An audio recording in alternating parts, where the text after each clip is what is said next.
Seven o'clock, all rise for the Pledge of Allegiance. I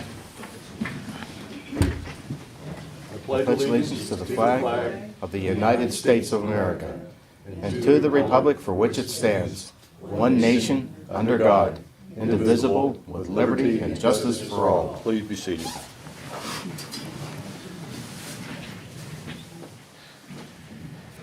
Being recorded live on CNET's YouTube channel, in case anybody wonders. First thing is up on the agenda is citizen comments. Comments will be limited to 3 minutes. Does anybody have anything they'd like to say? Please come forward and be recognized. Ms. Hughes, please. I'm Donna Hughes, and I live in 3050 Marengo Road, Halfmoon Township. I understand that the proposals from Halfmoon Acres, owned by Maloney, have been under discussion and review for a number of years. But I really was not aware of it because I wasn't living here when everything started. But it has come to my attention when I went to the hearing a couple of weeks ago that I learned more about it. And one of the things I noticed that there was a category that was supposed to be considered around a historical impact, or whether it would have an impact on any historical significance. And I immediately thought of one because everyone was just saying no, that there was none. And so this is what I have to say.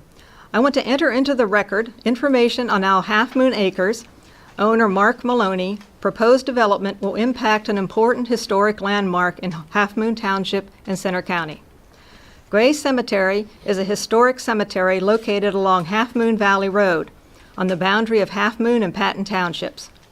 The 197.8 acre, 71 building lots proposed Halfmoon Acres development will border the cemetery on two sides, to the west and the north, and there is another planned development that extends into Patton Township and will border Gray Cemetery on the east. With the land surrounding the cemetery turning into a housing development, human activity will immediately impact the cemetery. The development is likely to cause a great deal of damage, first by casual foot traffic and bicycles, then by trespassing recreational vehicles, and eventually vandalism of headstones. It is not hard to imagine the eventual destruction of this historic cemetery. I'm also concerned about the impact of the proposed private on-site sewage processing system. The membrane bioreactor wastewater treatment plant will treat sewage in the development and discharge the processed effluent on the northwest lots in the development. There will also be a stormwater retention basin on the northern border of the cemetery. How will these sewage and water systems affect the cemetery? Gray Cemetery is a historic landmark. It's the oldest standing stone is dated in 1838. There are unique and historic headstones, several of which are simple mountain stones. The record book published by Center County Genealogical Society says there are 4 Revolutionary War soldiers buried there. One of the Center County's first abolitionists is buried in Gray Cemetery. Henry Gray Hartsock, who lived in Matternville, is credited with providing direct assistance to people fleeing slavery. The following is etched on his headstone: the untiring friend of the Negro in the days of American slavery. Center County historian John Blair Lynn wrote of Hartsock that runaway slaves seeking route to Canada ever found protection and aid in his home. I'd just like to say that although the preservation of this cemetery is a serious concern for Halfmoon Township and Center County, I want to mention that I have a personal interest in it. The 2 founders of the cemetery were Peter Gray and Conrad Hartsock. They are my 5th great-grandfathers. They moved to this area in 1788, and shortly after they arrived, they founded the cemetery. Gray Cemetery is still an active cemetery with burials taking place regularly. There are currently almost 1,700 grave sites. At the least, if the development is approved, The developer should be required to build a buffer around the cemetery with native trees and shrubs and build a high, secure, attractive fence to prevent casual public access. I believe this is necessary to preserve this historic cemetery. Thank you. Thank you. So I hope this will be taken into consideration in future deliberations. Thank you. Anybody else? Yes, I have something. My name is Wayne Foster. I live in Centennial Hills. And since the other day, last time we were talking about owls, I brought my owl with me tonight. So, just in case, I was about $5 owl, in case I can probably make a government transaction about 20 if government wants to buy one. But anyway, what I wanted to talk about was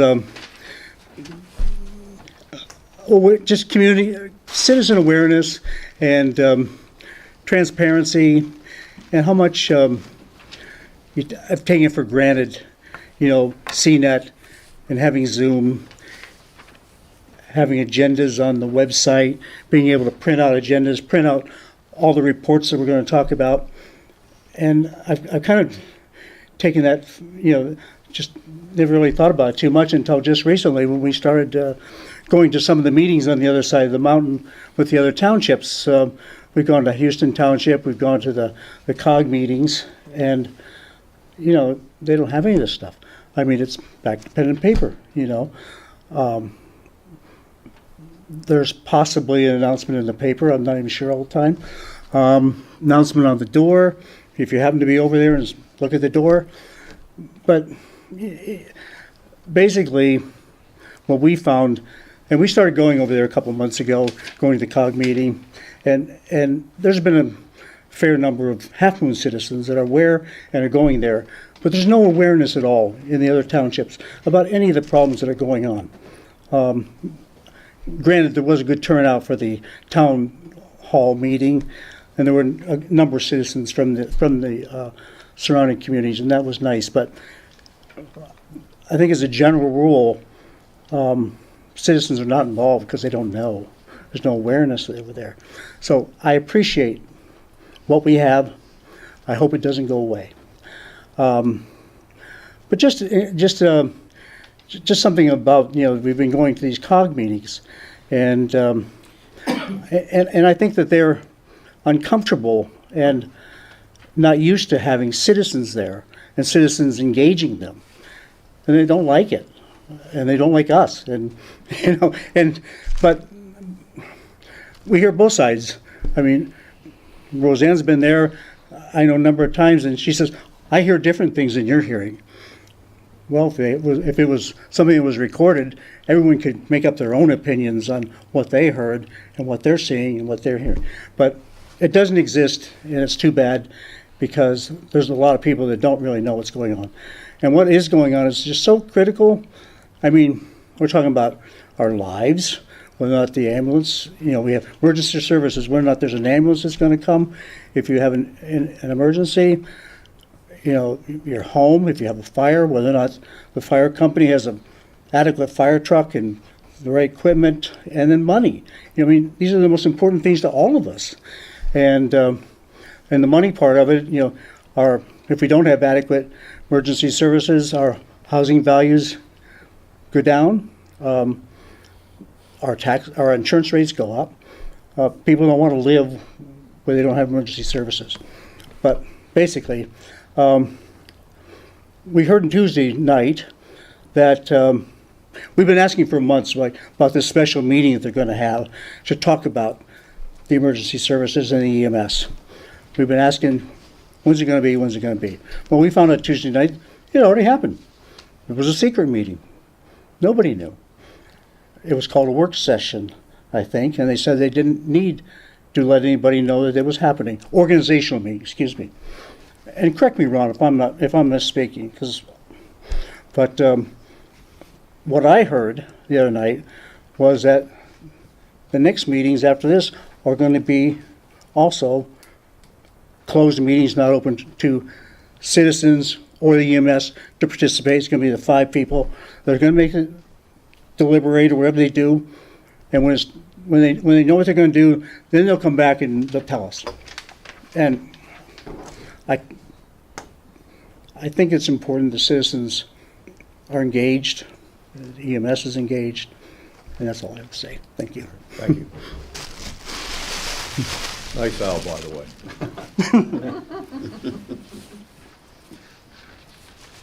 Anybody else? I just have a question. I apologize, the fire department. Is that okay, or should I include that in EMS update? That's what I just wanted to know. Was it regarding EMS? It references it, but it's not. You should be speaking to that at that part of the agenda. That's what I wanted to just make sure. Thanks. Anyone else? All right, go on to approval of the agenda. One of the things I wanted to mention to the board, we have a representative here from Little League. If everybody's okay, because of the length of the agenda, I'd like to get that gentleman up here to talk. Generally, okay? Do I hear a motion to amend the agenda to put the Little League ahead of the approval of the minutes? So moved. I hear a second. Moved and second. All in favor, signify by saying aye. Aye. Approved. Little League's up. Oh, That's we're you. First. Yep. Okay. Well, I figured you didn't want to spend your whole evening here. You didn't have to. You can, but Appreciate it. So first off, I want to say thank you for allowing us the opportunity. As a Little League, as I hear comments being shared, there's probably no better organization to have power to bring everyone together than the Little League in terms of the community. So I have a little presentation that I'm going to go through, but before that, I want to also thank the board for giving me the opportunity to come in and speak. My name's Brian Zorger. I'm the SCLL president the first year. I grew up in Altoona, Pennsylvania. I went to school at Bloomsburg and Mansfield. I played a little college ball and decided to go in corporate America and learn a couple things. And Brian, I don't mean to interrupt, but can you spell your last name for the record? yeah, Z as in zebra, O-R, G as in girl, E-R. Thank you. And for me, as moving back to this area after being gone for about 10 years, I realized how impactful the Little League is to our community, the kids, the boys, the girls that live in Halfmoon Township, Patton Township, College Township, Harris Township. And as a college athlete, especially in the game of baseball and softball, what I've seen over the years is that there's been a separation of our communities due to some beliefs that things like travel ball or this person knows how to train better and so forth. And so I say that as I bring this up here is our mission as a Little League for this area is to create a one team, a one league, a one community, and getting better together. And if you go to the Little League website and you learn about the purpose of why Little League was developed in 1939, I believe it was at the time when our country needed the opportunity to bring our communities together, our businesses together, so we can do just this, which is solve problems, create resiliency, teamwork, grit, and a community of support. And as the leader of this organization, and I want to also say thanks to all the prior men and women who have served as the Little League leaders and volunteers. This is a 100% volunteer organization. And the time and commitment that it takes to deliver a product of teaching the kids the values and the life lessons inside the lines as well as outside the lines takes a whole heck of a lot of work. And Halfmoon Township has been a key piece of that, the two fields that sit behind us. Those two fields, along with the 5 other fields that State College Little League operates, along with 13 CRPR fields, allow 70 plus teams and over 700 plus children to play Little League throughout the spring, summer, and fall. As you go to the next slide, we said to ourselves, well, if we're a Little League and we operate and we bring the community together, how are we going to do this? And so we reverted back to the key foundation, which is our mission at the top there, which is Little League believes in the power of youth baseball and softball to teach life lessons that build stronger individuals and communities.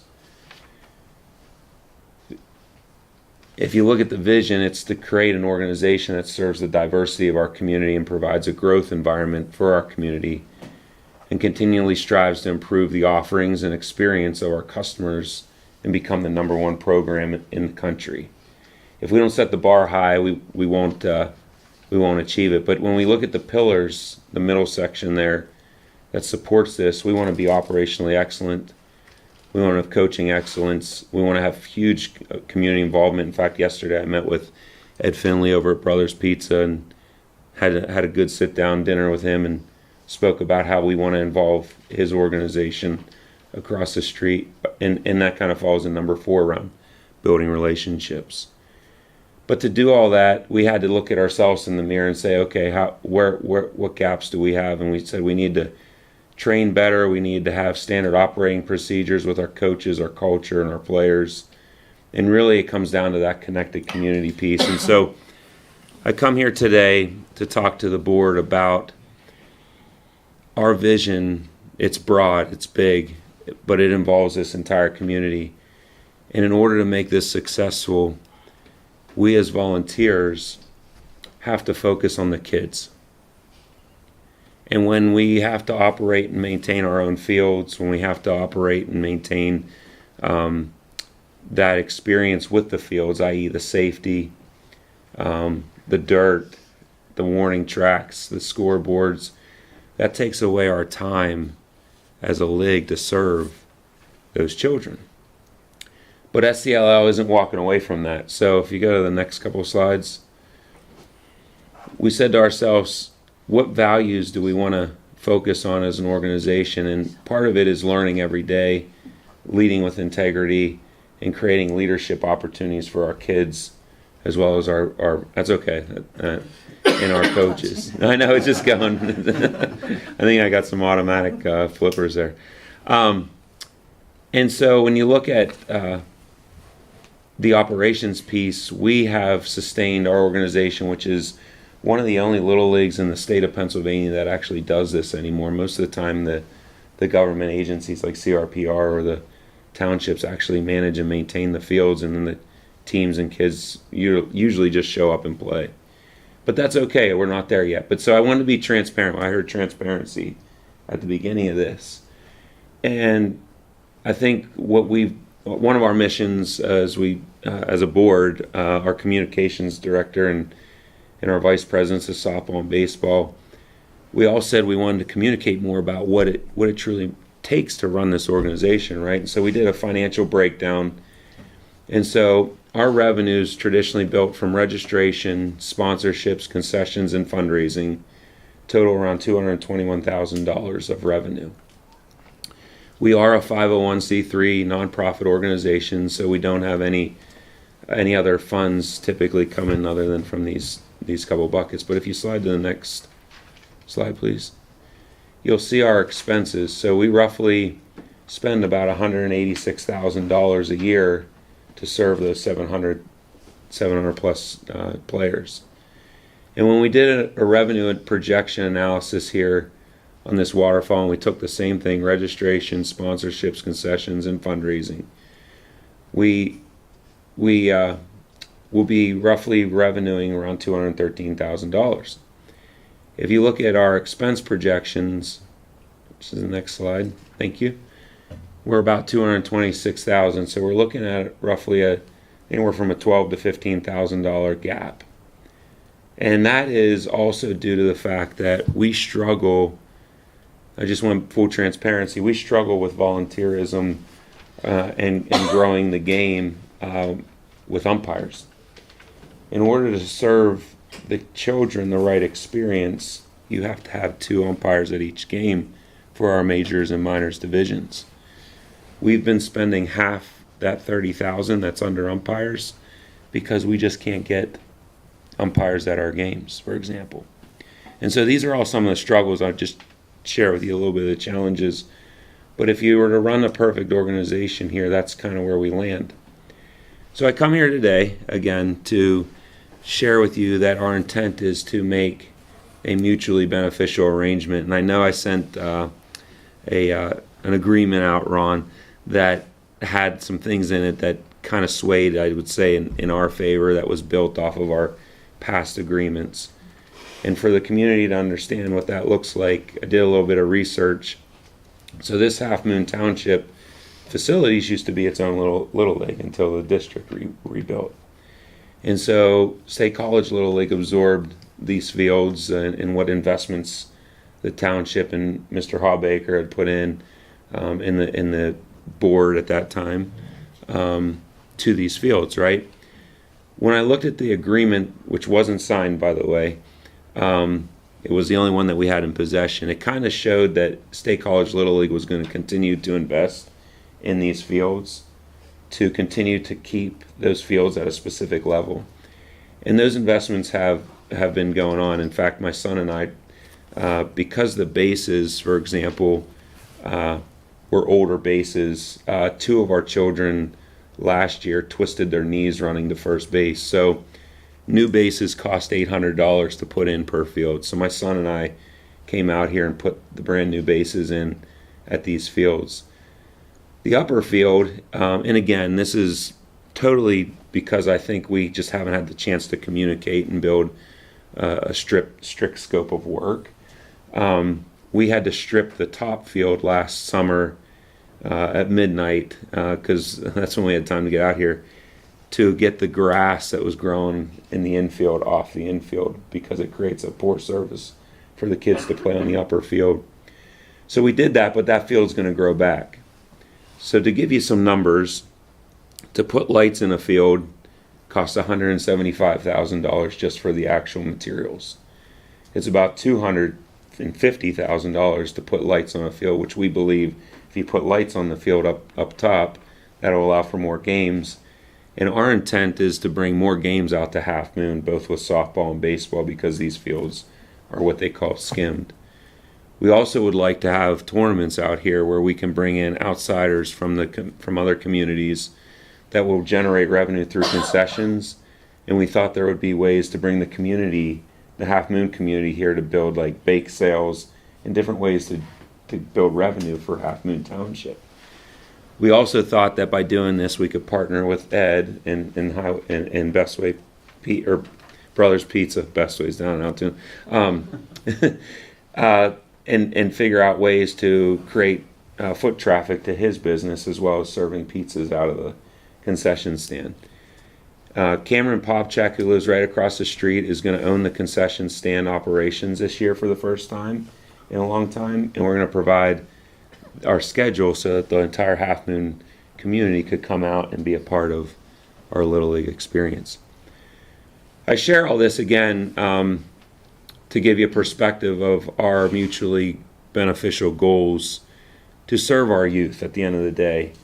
I have such a passion in it because my wife's a guidance counselor at State College High School, who's been doing it in different markets, if you want to say, for over, I believe it's now 14, 15 years. And I've read a lot of books from my business background around child and youth development. And there's one that I recommend a lot of folks read. It's called The Talent Code. The second one's called The Culture Code. And the third one's called Chop Wood, Carry Water, which Cale Sanderson and this Penn State wrestlers read about building to be great at whatever you do. All that being said, I feel like there's a huge opportunity with Halfmoon Township to partner and build the right agreement. What that looks like, I think we just need to sit down and kind of write that out, and we're open to do whatever it takes, whether we maintain the fields ourselves and raise the revenue to do so and take some load off the team, whether we invest in the sheds and painting the sheds and rebuilding the whole entire park, if you want my honest opinion to it.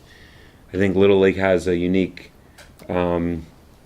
spot in our society, again, as we look across the country, and what we're striving to do from a youth perspective, and as I travel around the world, one spot in terms of Israel comes up,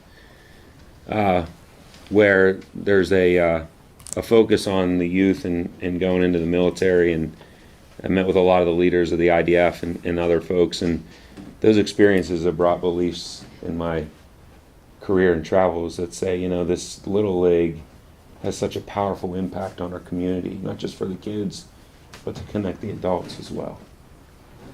And that's our role. So again, I guess I'll close with, I open up for questions, comments first off, and second off, again, thank you for the opportunity to come here and talk. Thank you for allowing us the opportunity to figure out what works best to help you all out in your goals and mission, because I think the Little League can do that. And again, I want to thank the previous leaders of our Little Leagues, both at Halfmoon Township and State College, for what they've done in the past to build to where we are. So with that, I guess I'll open up for any questions or comments. Anybody from the board have any questions? Brian, can you explain a little more exactly what you're looking for in the contract and where we're having issues? Well, to be honest with you, I don't know what I'm really looking for. I mean, I guess first off, safety comes into a key concern. So the fields have to be maintained to a certain safety standard in order for our insurance policy, which we buy through AIG, through Little League International, to support if a child was to be injured. So for example, if we don't maintain the lips, if we don't have the right warning track out there and a child runs to catch a fly ball and runs into that fence, cuts up their arm or whatever and has to go get stitches, surgery, breaks the nose, whatever might happen, we can be held liable for not taking care of the fields to the proper way that they should be. And so Little League International is then at risk as well. So for me, what we do with the other fields, for the most part, Montresor, Gill, API, Sichler, and Ferguson, which Ferguson Lions we partner with as well, we maintain every aspect of it. So when we say, hey, we'd like to put a warning track in, we put a warning track in, and we repair that warning track in terms of putting $4,000 worth of dirt on each warning track. When we do an infield, we put about $3,500 worth of infield mix on each of those fields, because these infield mixes are made a special way. The mounds, the home plate, if the home plate's risen up, you know, kids can come and trip on that, slide and get injured, twist an ankle. Again, I mentioned the bases, not to mention all the nets that are thousands of dollars for the batting cages and so forth in the turf. So again, you ask kind of what I'd like to see. I think I'm really open to how you would like to see the agreement run. It costs us money today, which is okay, but we'd like to see that money being spent on the kids and what we could do for maybe the facilities to make a better experience. And we'll take part in doing that as you see fit. So currently, you're paying us a field rent, but we are responsible for maintaining? Yes, as far as I understand it, you maintain the grass sections of the field, and we do, I think, some of the dirt sections is the way I understand it. So to maintain to your level is going to take more work and money, which is what you're willing to do, but then you're looking for something on our end, like not to have the fees. Yeah, potentially, if that would work out, yeah, for sure. We'll maintain these fields and get them up to where they need to be if we're allowed to. If you say you go ahead and you know that everything that we're doing is in the best interest of keeping the grass where it needs to be. I love what Chuck shared with me when I drove up to drop some turfus off the other day. He said, Brian, we don't want the trucks to drive on the gravel or whatever, right? And I understand that. So we'll communicate that. I understand there's some issues with parking out here at times. We'll communicate those things, you know, with our league. We have a really broad audience. We run it through Facebook, and we also have a website that communicates that, and we also have board meetings every month as well. Then I'm guessing you're also looking for specific times for the fields, like in order to hold your games and your practices and what you need, that you have access to those during those times. Correct, which is why, so that brings a good point. Our capacity and utilization is fully maxed out with 70 teams. Now, State College Little League used to have 1,500 players in it. A lot of those players have transferred into other sports like lacrosse and all the other offerings that State College has now, which is way more than 5, 6 years ago. But we still believe from the slide there is that we can almost double our participation. Well, if we do that, we have a major field constraint for athletics here in State College, Half Moon, the whole township. There was a study done in 2012 with COGS that I was able to kind of see, and the Whitehall Road project is supposed to be solving some of those issues, right? There aren't enough softball fields, there aren't enough baseball fields around the town to satisfy the need for our league. So if we were to lose any fields, i.e. the timing, the times, then what happens is our children don't get the same offering. And what I mean by that is some coaches will go out and take their team out and practice 15 times, while other coaches might take it out their team 5 times, right? So we're making a standard across the Little League that you have a minimum of, call it 10 or 15 practices and 10 or 15 games in each season, so that every kid gets an equal opportunity to learn the game as well as play the game in terms of the game. So I share that with you because if we don't have the times that we kind of proposed, then our field capacity and utilization model goes haywire, and we struggle then to deliver the equal opportunity across all those teams. So do we currently have an updated contract? We do. That you can Oh, share? update contract. We don't have an updated contract, but what we do have is we have secured the times, and we have, I think, Amy paid the bill. No, I understand for this year, you've paid the fees and we're going without a contract. But is there currently a contract that you, because you talked earlier about that you had needed to make some changes and update one? There's one that we have in front that I think needs some tweaking and Okay. kind of working back and forth on. They presented a contract to us. Yeah. We reviewed it, found issues with it, responded back with those issues, and that's where we are presently. Yeah. There hasn't been any further discussion of a revised contract, okay? And what it boils down to in terms of cost, you have a bunch of things you need in the fields. There's associated costs for those. You have to calculate all those costs and total them up and decide who pays those costs. There's another factor here that hasn't been mentioned, and that is the parks have to serve more than the Little League. The park has to serve more than the Little League, meaning other people's potential use of the park. There are other teams that may want to use certain times in the yearly schedule, the total schedule, to use those fields, and we have to allow for that as well. So what we have to do is we have to discuss a contract, discuss what we need in a contract, work out the details, who does what, who can do what. And there's more than just the fields themselves. There's the fencing, there's a surrounding ground, the grounds. There's maintenance of those grounds, there's the parking area, there is utility costs, outbuildings, and various parts, the facilities that, in general, that we have here. So we have to figure out who takes care of what. And, and we have to be able to agree to it. And if there's a cost sharing, we need to be able to agree to that. But we need to put it in writing. And frankly, we've been back and forth, but, we haven't had, well, I don't think I've had the time to actually sit down and hash out a contract and all the details of a contract. So, that's something I guess we'll have to do in the meantime, I guess as a stopgap until we can do that, is to continue with the fees we had before, continue to use the park like we did last year for the time being, until we can come up with a contract if we can. And we have to tailor that to fit all uses of the park. So that's the difficulty of it, as I recall. I mean, I've been focused on other things the past couple of weeks, so I haven't given much thought to this.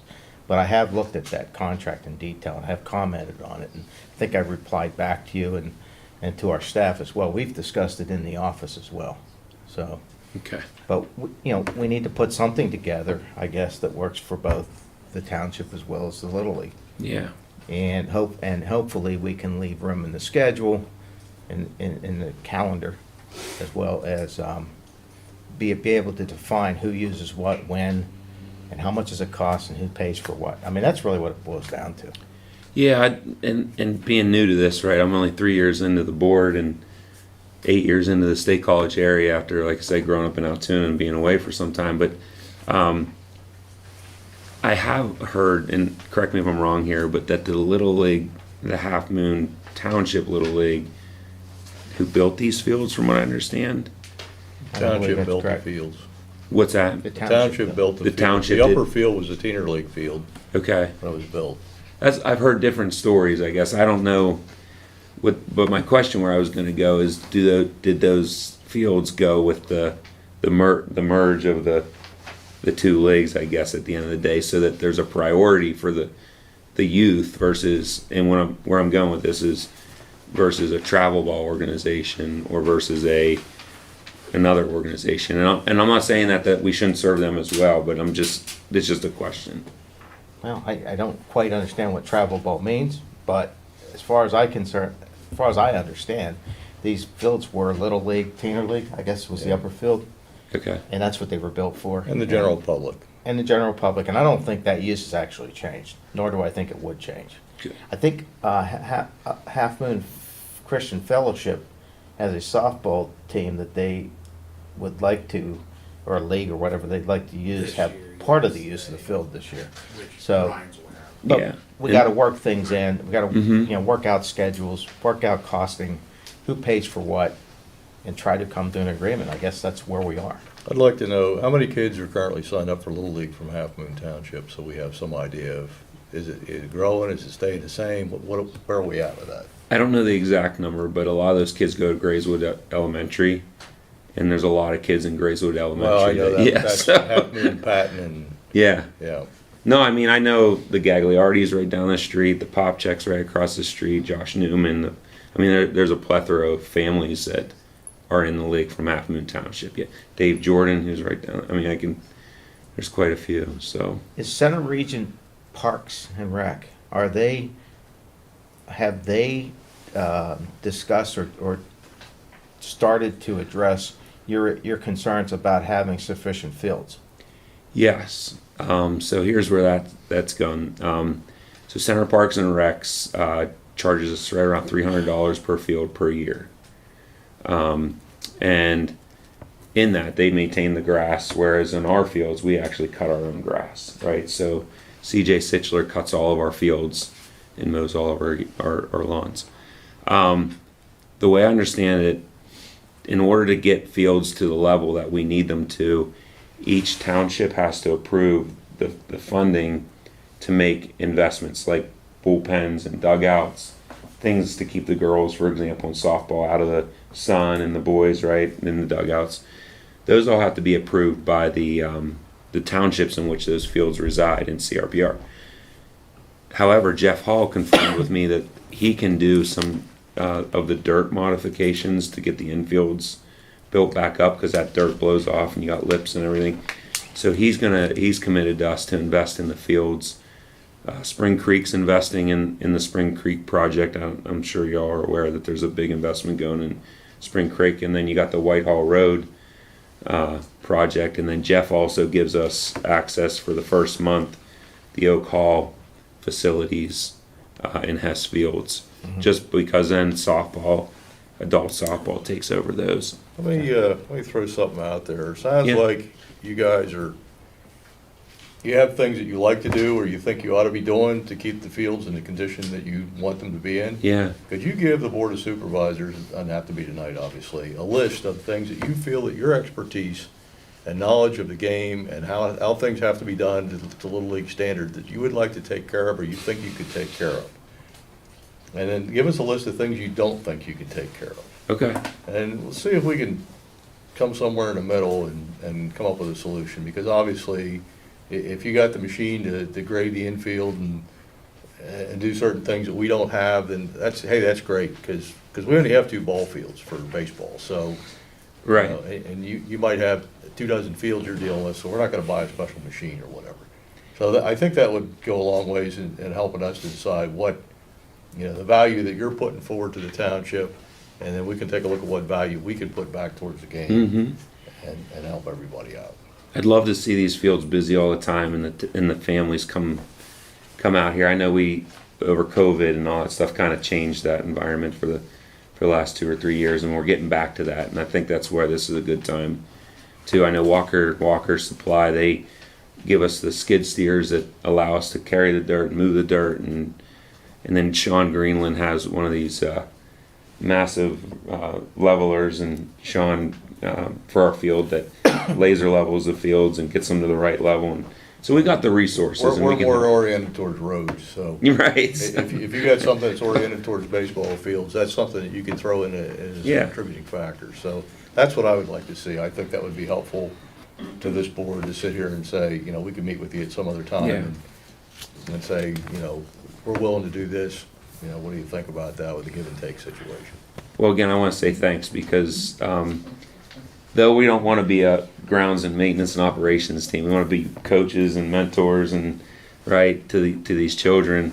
We'll do what it takes, and there are family members in the community, some of the ones I mentioned, that would love to come out here and do what we need to do to keep these up, so that not only we use them, but that the community gets to use them in a good way too. That's safe. Okay. Thank you. Thank you. Thank you. Okay. Next up, approval of the minutes. Mr. Chair, I move that we approve the agenda Okay, approval of the agenda as amended. as amended. I think we did vote on that, didn't we? Did we? Yeah. Okay. Then I move that we approve the minutes for February 23rd and February 27th meetings. Do I hear a second? Second. Moved and seconded. Any discussion by anybody? Hearing none, call for the question. All those in favor signify by saying aye. Aye. Aye. Minutes are approved. Next up is the consent agenda. Mr. Chair, I move that we approve the consent agenda as written. Okay, and I'll just read that off real quick. To approve the payment of bills list from 2/18/23 to 3/3/23 from the general fund, the amount of $51,793.81. To set riffraff days, Friday, May the 19th from 8 a.m. to 8 p.m. and Saturday, May 20th from 8 a.m. to 3 p.m. And also to approve the reappointments of Jonathan Pino, P.E., to the Center Region Board of Code Board of Appeals, and J. Michael Leakey for also a 3-year term. He's a registered architect from April 1st, 2023 to March 30th, 2026. Got a motion to approve. I move that we approve the consent agenda. Do we have a second? Second. Moved and second. Any discussion by the board? Call for the question. All those in favor signify by saying aye. Aye. Aye. Okay, next up, Port Matilda EMS update. Mr. Cervello, take it away. Well, to date, I found out today, or confirmed today, that the $150,000 state grant application was completed. So at this point, we will wait for the approval and the release of the funds. I think that doesn't mean we have to sit and wait, without following up. I think we will follow up. I'm sure the EMS will follow up, and I'll help with that as much as I can. So that money is earmarked. It's not a matter of they have to find the money. It has been earmarked. We did meet on Tuesday. Upper Bald Eagle Halfmoon Cog did meet on Tuesday evening. We did discuss the EMS issue. We did discuss having an informal discussion about, or it was organizational in that we met to decide what kind of approach we were going to take, whether the people that each of the townships appointed would be the committee, or what we wanted to do with that. I don't think we didn't make any decisions, but we discussed it. And it didn't seem at that time, we weren't sure what to do. Okay, we talked about it. We talked about distribution of funding among the townships, in other words, percent distribution among the 5 municipalities. Talked about that. We talked about the need again to understand the funding requirements, better understand the funding requirements. The funding itself, on On Tuesday, we talked about the funding sources that we have to date. There is currently, I think it's a little over 84,000 in memberships have been returned, 817, I think. People have responded. There was 4,840 mailings. I personally have a concern about where those mailings went because I'm hearing people from Patton Township who are not in the coverage area receiving mailings and people in the coverage area not receiving mailings. I'm a little concerned about the nature or the quality of the mail list. I suggested to Scott Woodring today when I saw him that perhaps somebody should get a copy of the tax mailing list from the county. It doesn't cost that much. I think we would probably be willing to do that. I think it's $50 for a list for our township. And that might help in getting them, because where the tax, follow the tax bills. Wherever they're going, that's when they're being mailed out, they're going to the proper addresses.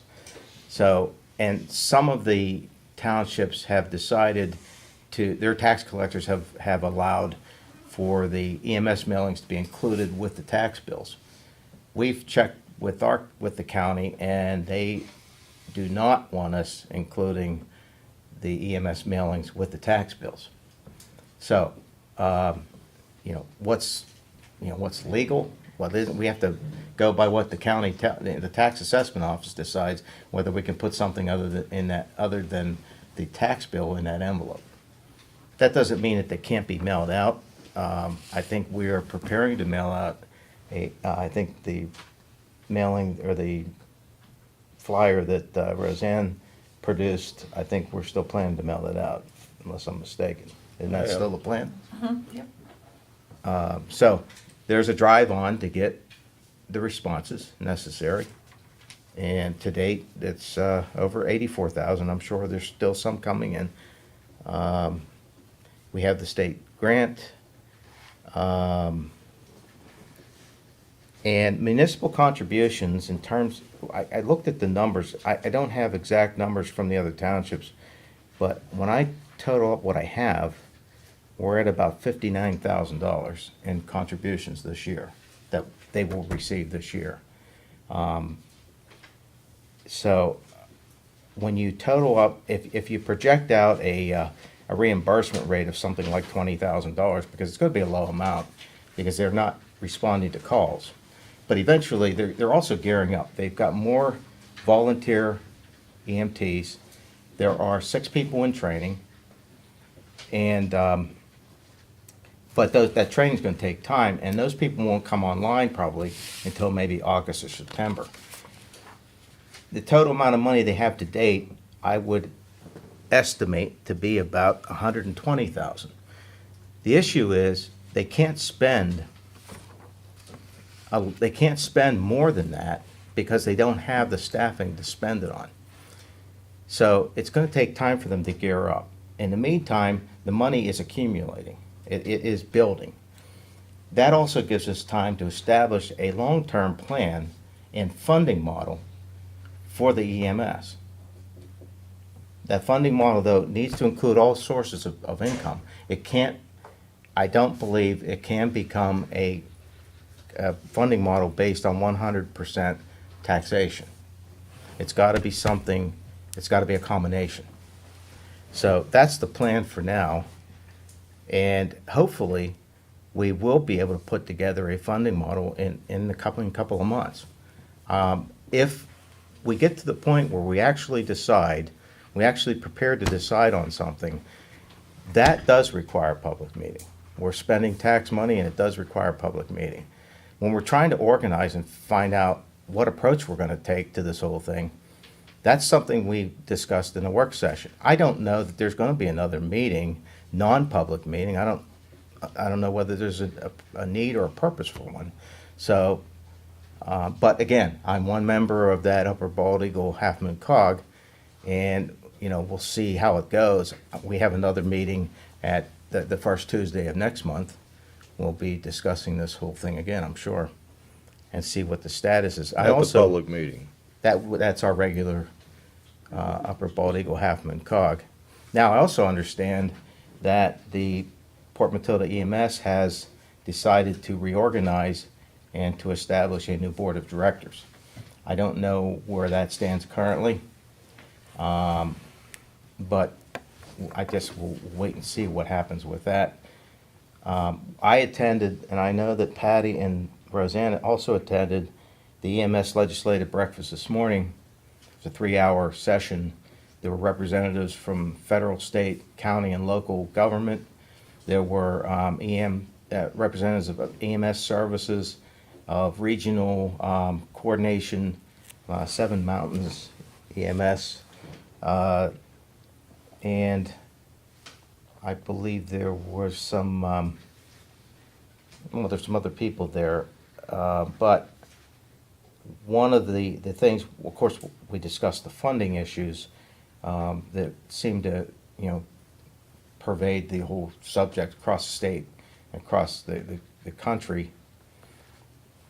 So it was interesting to note that there were different viewpoints on funding models, depending on who was speaking. So, and Roseanne and Patty, if you want to weigh into any of the discussions about this meeting, please do so. But I mean, it was a good discussion. But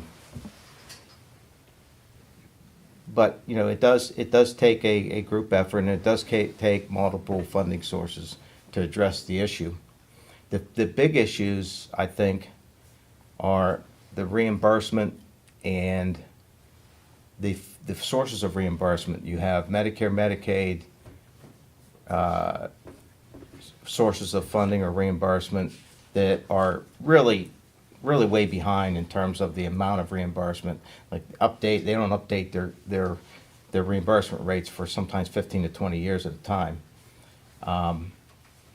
In terms of insurance reimbursements, there is a lack. I think there was a consensus, or appeared to be a consensus, that there was a lack of proper legislation to require certain types of reimbursement to occur directly to the service provider.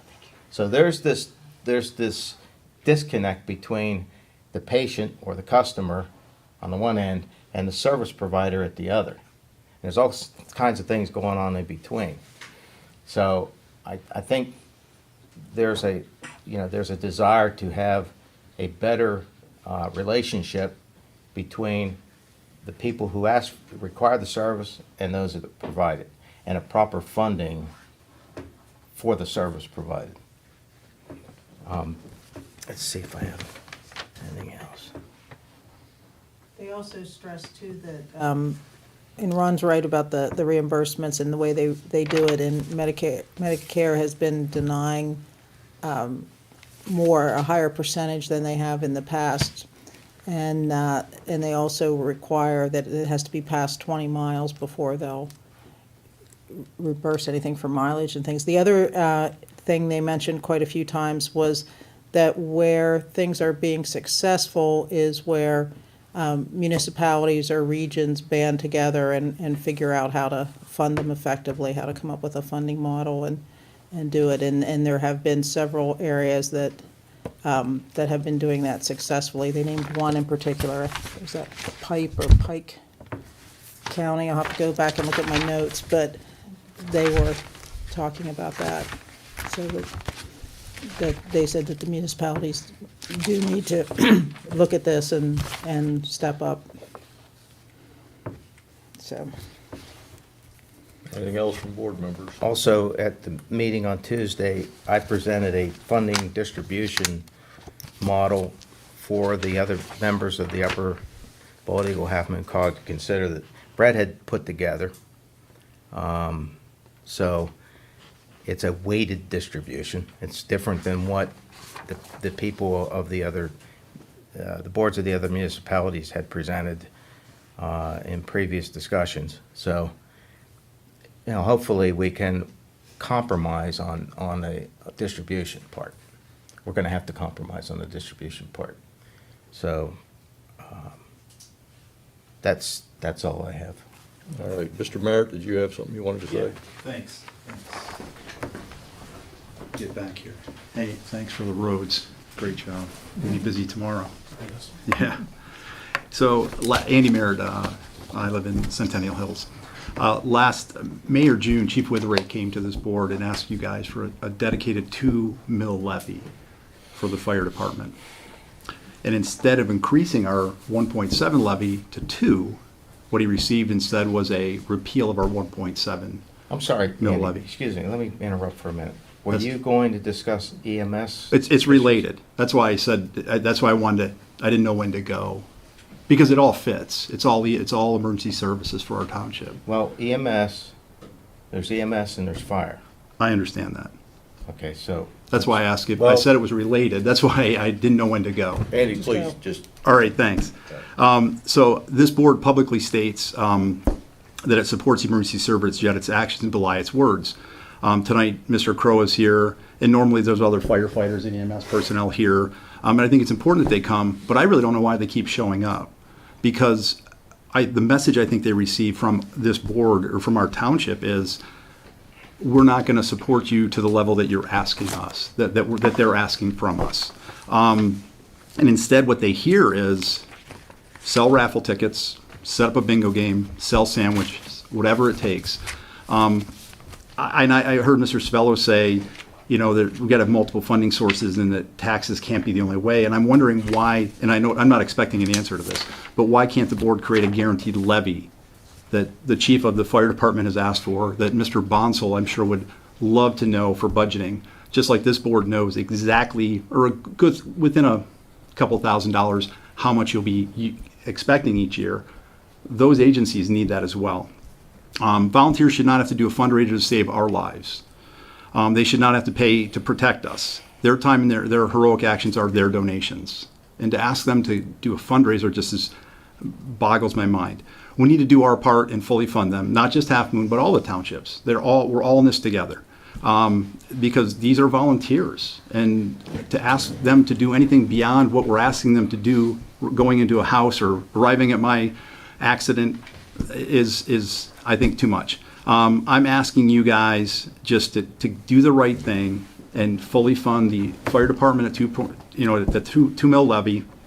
And, you know, I think if I read it right, up to $500,000 for the EMS. I don't think it can be like $1 million, but I think there's a limited an amount. And Ron, I agree with you. I mean, we all need to send in our subscriptions and all of that. I totally agree with you. But I think they need to know exactly what they're getting from us every year, not do we have extra, do we not have extra, can we slide them a little extra, whatever. I was at the meeting in Julianne, and the young woman there, I wish I knew her name, she did tell me, she said, I think she said it best, she said, the fire department EMS should not have to sell ham sandwiches to save your lives. And I totally am, just absolutely, that just sums it up best. So I'm asking you to reinstate the 2 mil levy, or the 1.7, and make it 2. The money is there. We know the money is there. It's not a luxury. This is a necessity. And as I think somebody spoke earlier, if we lose a fire department, our homeowners insurance is just, we're not going to be able to pay. You might as well just pay the fire department. And Mr. Scott Rawson said at the MS meeting, you don't want to know what the bill is going to be from LifeLink. So, I mean, he said, take care of the Port Matilda EMS because you don't want us. We're too expensive. So that's all I have, and I appreciate it. And again, thanks for the roads. Looking good. I still don't think they pay enough. okay. Next up, action item. Wait a minute. We're still in EMS, EMS only. EMS only, Okay, please. EMS only. Hi, my name's Jeff Pogue. I've been a resident of Halfmoon Township since 2002. Recently, in the last 2 years, have retired. I'm a CPA. I've had over 40 years experience of operational and financial accounting background in private industry. I wanted to update, Ron, a lot of the things that you said actually are in my report here, or my update. I got involved being retired. I got involved because I thought I could help. I mean, I'm not going to play golf every day of the week. I'm not going to, I need the help in the community because I haven't been involved in the community. I've been working and focused on my work and my family. So I got involved, asked Jack what I could do. I interviewed the EMTs before they left. They gave me a nice insight into what they saw as issues, and I shared that with Ron and Keith Reese and Brett through an email a month ago. Basically, some of the things that I came across and said, yeah, internally there needs to be some efficiencies gained. Externally, they need to speak to the funding issues. Yeah, I absolutely agree that with Ron, there's a collection of funding that has to happen. It's funding, we have to improve reimbursements through insurance, and that's a long-term objective because you got to deal with legislative issues. Membership's got to be improved, and we have to be able to communicate, like Wayne had said. We have to communicate with people. A lot of people are computer savvy, they're on their phone. There's a lot of people that aren't. So there's got to be a way to communicate, but that's something that a new and expanded board can do. And I agree. It's time to look at the list that's being used, and I think the tax rolls have to be the thing that we use as a source, for sure. But I say that in the capacity that in all my discussions with the EMS and understanding those things, and actually I had a long list of things I was going to go through, but I'm not going to do it because we've touched on that. But the first thing is that they need to expand their board. They need to get a skill set that helps manage the service like it's a business. However, it's not a private organization. It is a 501(c) nonprofit. Okay, so we can't expect them to be a private organization, but doesn't mean that we can't manage them such.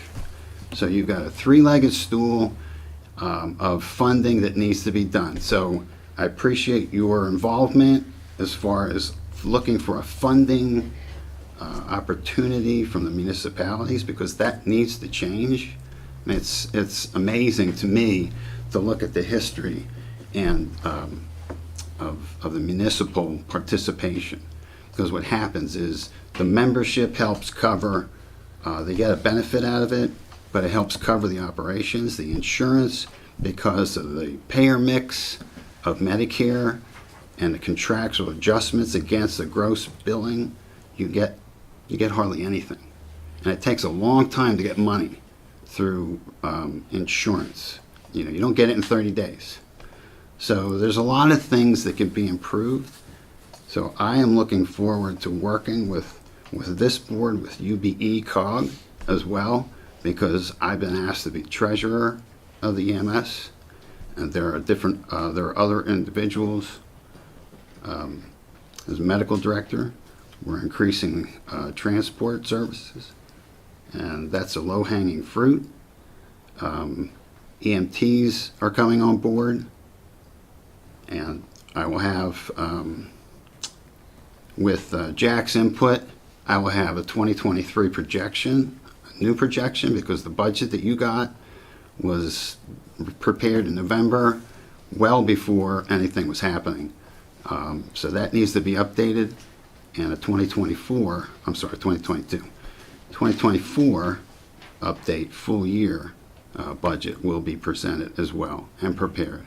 And then you'll get your long-term understanding of how each of those funding mechanisms impact EMS. So, but I just want to update you that those are things that are happening. You absolutely, I had on my list that the Conklin grant was already applied last Friday. There's a person that's going to be helping with grants. Hopefully that will transition to an office duties person. Again, yeah, the efficiencies for updated mailing, membership mailing data. patient data, gathering to maximize billing opportunities. There's a lot of things that can be done on that side, but there's also a lot of things that prevent to prevent calls to be fully billed. So there are efficiencies, but there are things that are just going to have a cost to it with no revenue coming in. So you've got to spread that cost amongst those 3 different revenue streams. Right. So just wanted to update you with that. We and appreciate you have volunteering any- your expertise. I mean, And it's, accountant's always good to have in. yeah, sometimes not, sometimes people don't like to see bean counters come in, and I'm not a suit. That's all I want to say, I'm not a suit. Yes. Thank you. Thank you. Ms. Hughes? Do you want me to, can I just? Yeah, please, if you would. Yeah, I'd just like to follow up some questions with what you said, Ron. And that is, you were talking about this funding model you put together, and I've heard you make reference to it a number of times about a weighted model. First of all, can we see that model? I mean, is what's been prepared available for the public to see? And number 2, I'd really like to know what kind of what were you calling them? How are they weighted? You said it's a weighted model. Can you yeah, tell me? weighting by population, weighting by number of households, weighting by old age, and poverty levels. Okay, how would you factor age and poverty into it? Well, this is a model that Brett had prepared, so why don't I let Brett kind of briefly explain it? Yeah, so what had happened is Ron approached me just with an idea of could I make a weighted model to balance out the percentages. I mainly, for now, not knowing the situation, went with just 3 examples, and I used population, households, and the poverty old age level based on the 2020 census survey. And what it is to try and simplify it the best, is how in college, how your final exam's worth 50% of your, that's all it is a weighted formula like that. It was just throwing an idea out there. Those 3 definitely are not set in stone. Well, yeah, I know what and that's all it I is know is- what a weighted format So model is. I can just wondering provide what you were the that weights? example if you would like to take a look, because I can even provide it in Excel if you'd like to. Yeah, Does it basically then determine the percentages for each township? Yes. Based on what budget amount would be Distribution. determined? Whatever, yes, and that's. And it's what's- only one example, and that's why I presented it to the COG for them to look at. They have their own example of distribution, and I think, ours is different than theirs, and I think we would have to decide how we could, compromise between the 2. So it was just an example. It's not something that I'm proposing doing. Because, I would like to see it, I think it's a fairer distribution, however, it's my idea. And we have to come up with a we idea among the 5 municipalities on how to distribute the cost. So, yeah, one of the things I've heard you say Tuesday night and a couple of times tonight is that there are going to have to be compromises. What do you mean by that, and who's going to have to compromise? well, the townships are gonna have to decide on a funding distribution, and that's where the compromise comes in. Wait, I've seen distributions anywhere from, 55% of the total coming from Halfmoon Township to 45%. I have one here at 38%, and that's what I mean by compromise. We're gonna have to work out a compromise on that distribution to get to a level that is affordable to all 5 municipalities.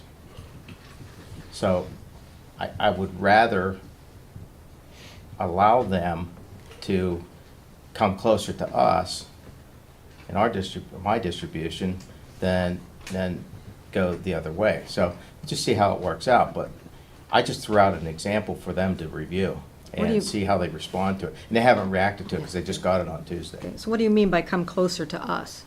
come closer to the distribution percentages that I was proposing in this example. And they were based on households, age, poverty, poverty? Poverty level, households, population. Because there are people at the poverty level, am I correct in saying this, Brett, at 415 people in the township? All 5 municipalities have poverty level, yes. And the last one, it was poverty and old age added together. Just because I forget who I'd heard recently mention that we're a grain township. Again, I just used one for food for thought, knowing it's going to need altered big time. But I'm just trying to give new looks at things, just to maybe get the creative juices flowing. Whether it sticks or not, that's going to remain to be seen. But you're more than welcome to have that or any information I have, if you want. I'm willing to give. Okay. Yeah, I looked at some of those figures too, as you know, that were just really, well, I got them from the Center Region Planning and Development Office. And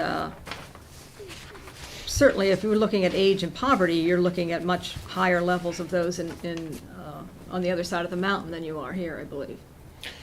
Well, but I that Center believe- Region statistic or survey Percentage-wise, it would be. doesn't Yeah. address the other townships in our upper Bald Eagle, Half Moon cog. Well, then use the Center County region, then use Center County Planning and Development Office, because it does. That's where I got, they pulled all the figures for me to use. I know And what gave you're them- talking about, the survey that was done based on the 2020 census. No, they may include some of that, but they were using their 2021 numbers. Are you speaking about Center County or Center Regional Planning Agency? Center Region Planning Agency. This is this document right here. Is that the one? No, not what, no, the person that was helping me actually pulled the numbers for me.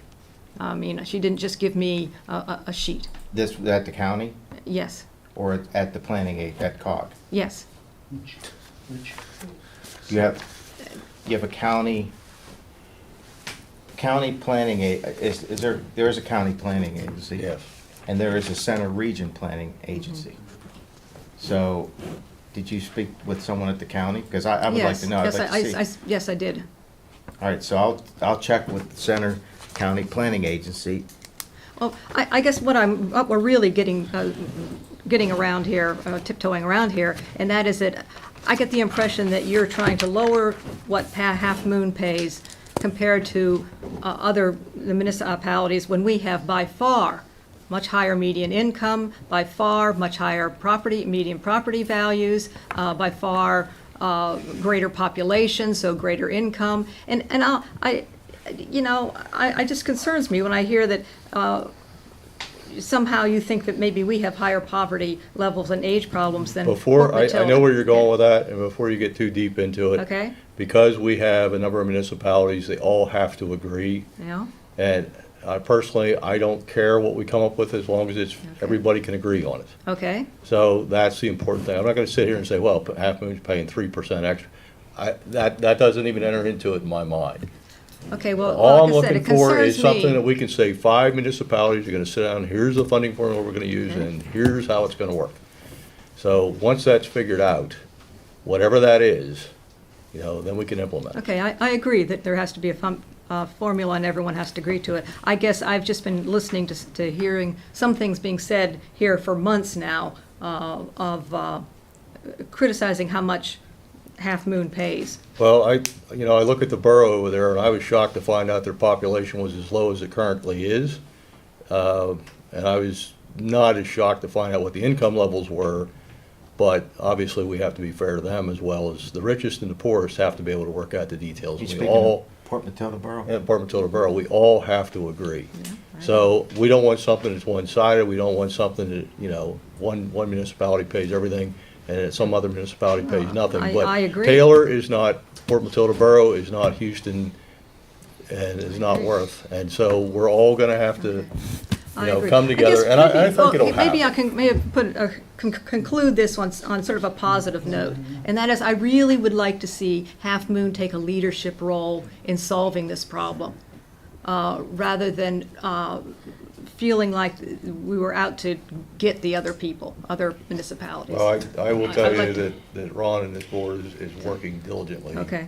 to get an answer. I'm glad to hear I that. don't want to stand up here and say, well, we've got it all figured out. Oh, You I know you and don't. we don't want to be dictators either. So, Okay. like I said, we have other municipalities we have to consider, and their thoughts and their concerns have to be added in as well. So, once everybody comes up with Mm-hmm. what they think, we'll lock them in a room, let them hash it out, and then they're gonna bring it back to the municipalities, and then we can put it up for vote. Okay, then I would just like to ask on the part of Half Moon that we have positive leadership. I think so. Thank you. Anybody else on this intrepid subject? Mr. Hughes? Does the Bald Eagle, Upper Bald Eagle COG have a projection? Your committee group have a projection of when they're gonna solve these issues, or what the weighted average is? and Well, I don't know.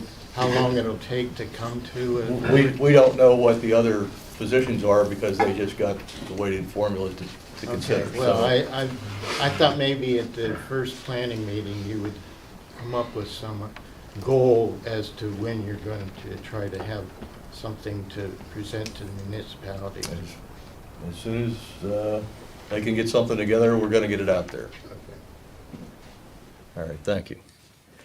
All right, The four speakers want to be heard. okay, well, you can be heard.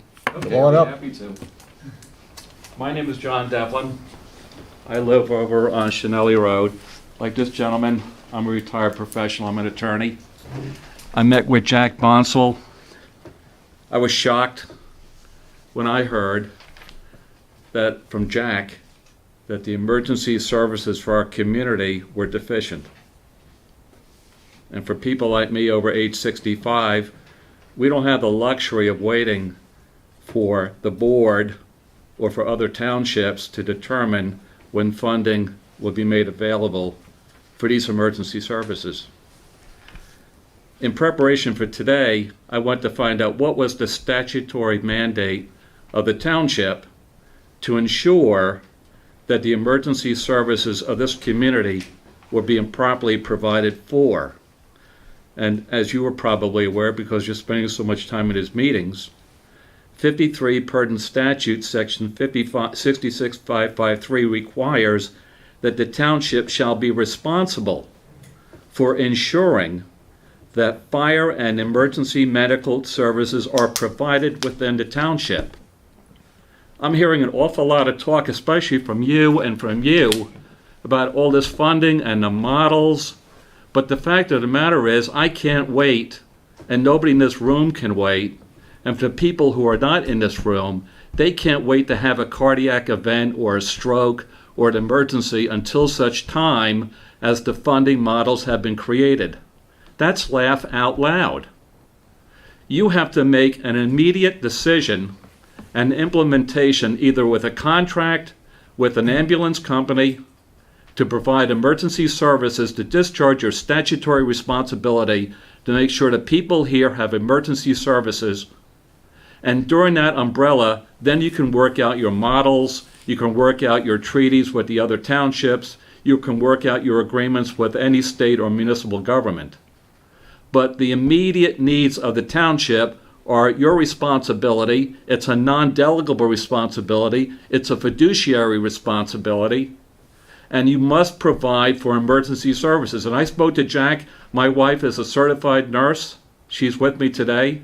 We were alarmed when Jack explained this to us back in January. He told us that he could not ensure that the emergency medical services of this community can be satisfied. And I've been sitting here very patiently. I've been looking on YouTube, and I'm hearing an awful lot of foot dragging and talking about we're going to meetings and we're going to have consultations with people at Port Matilda and Bald Eagle and every other place, but I don't see any action being taken to ensure that if somebody had a cardiac event on Houts Lane or Chanelli Road or Lutz, that there would be an ambulance there within 10 to 15 minutes to provide emergency medical services. Does anybody here have an answer to that question?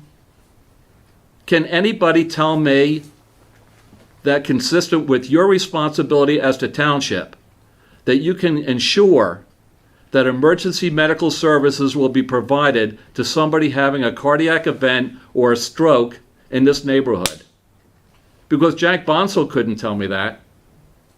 And when I measured the amount of travel distance between my home on Chenelly Road to a local hospital, I was shocked to find out how long it would take. That's why we're all advised not to get into a car, not to call Uber, not to call a cab and take ourselves to a hospital, because the EMTs will have the equipment in the wagon to take care of us, especially with a stroke, where time is clearly of the essence. So while I appreciate and have listened very carefully about all the meetings and the 3 hours we're spending at this meeting, at that meeting, and all the effort we're trying to do to bring foot-dragging townships into a model about funding, we have the money available right now to execute a contract with an independent vendor and make sure that we have emergency services to our people right now, consistent with the statutory mandate. And when you have that umbrella appear, don't speak over me. When you have that time, then you can make a contract, then you can figure out where the funding will be. I'm not going to allow you to speak over me the way you try to speak over these people here. This is emergency. I am asking a question. You can ask. You said an organization had the ability to supply those services right now. What is that organization? Jack tells me there's a place he works full-time. I think it's, I forget the exact name of it, the ambulance company. In Lewistown? Yeah.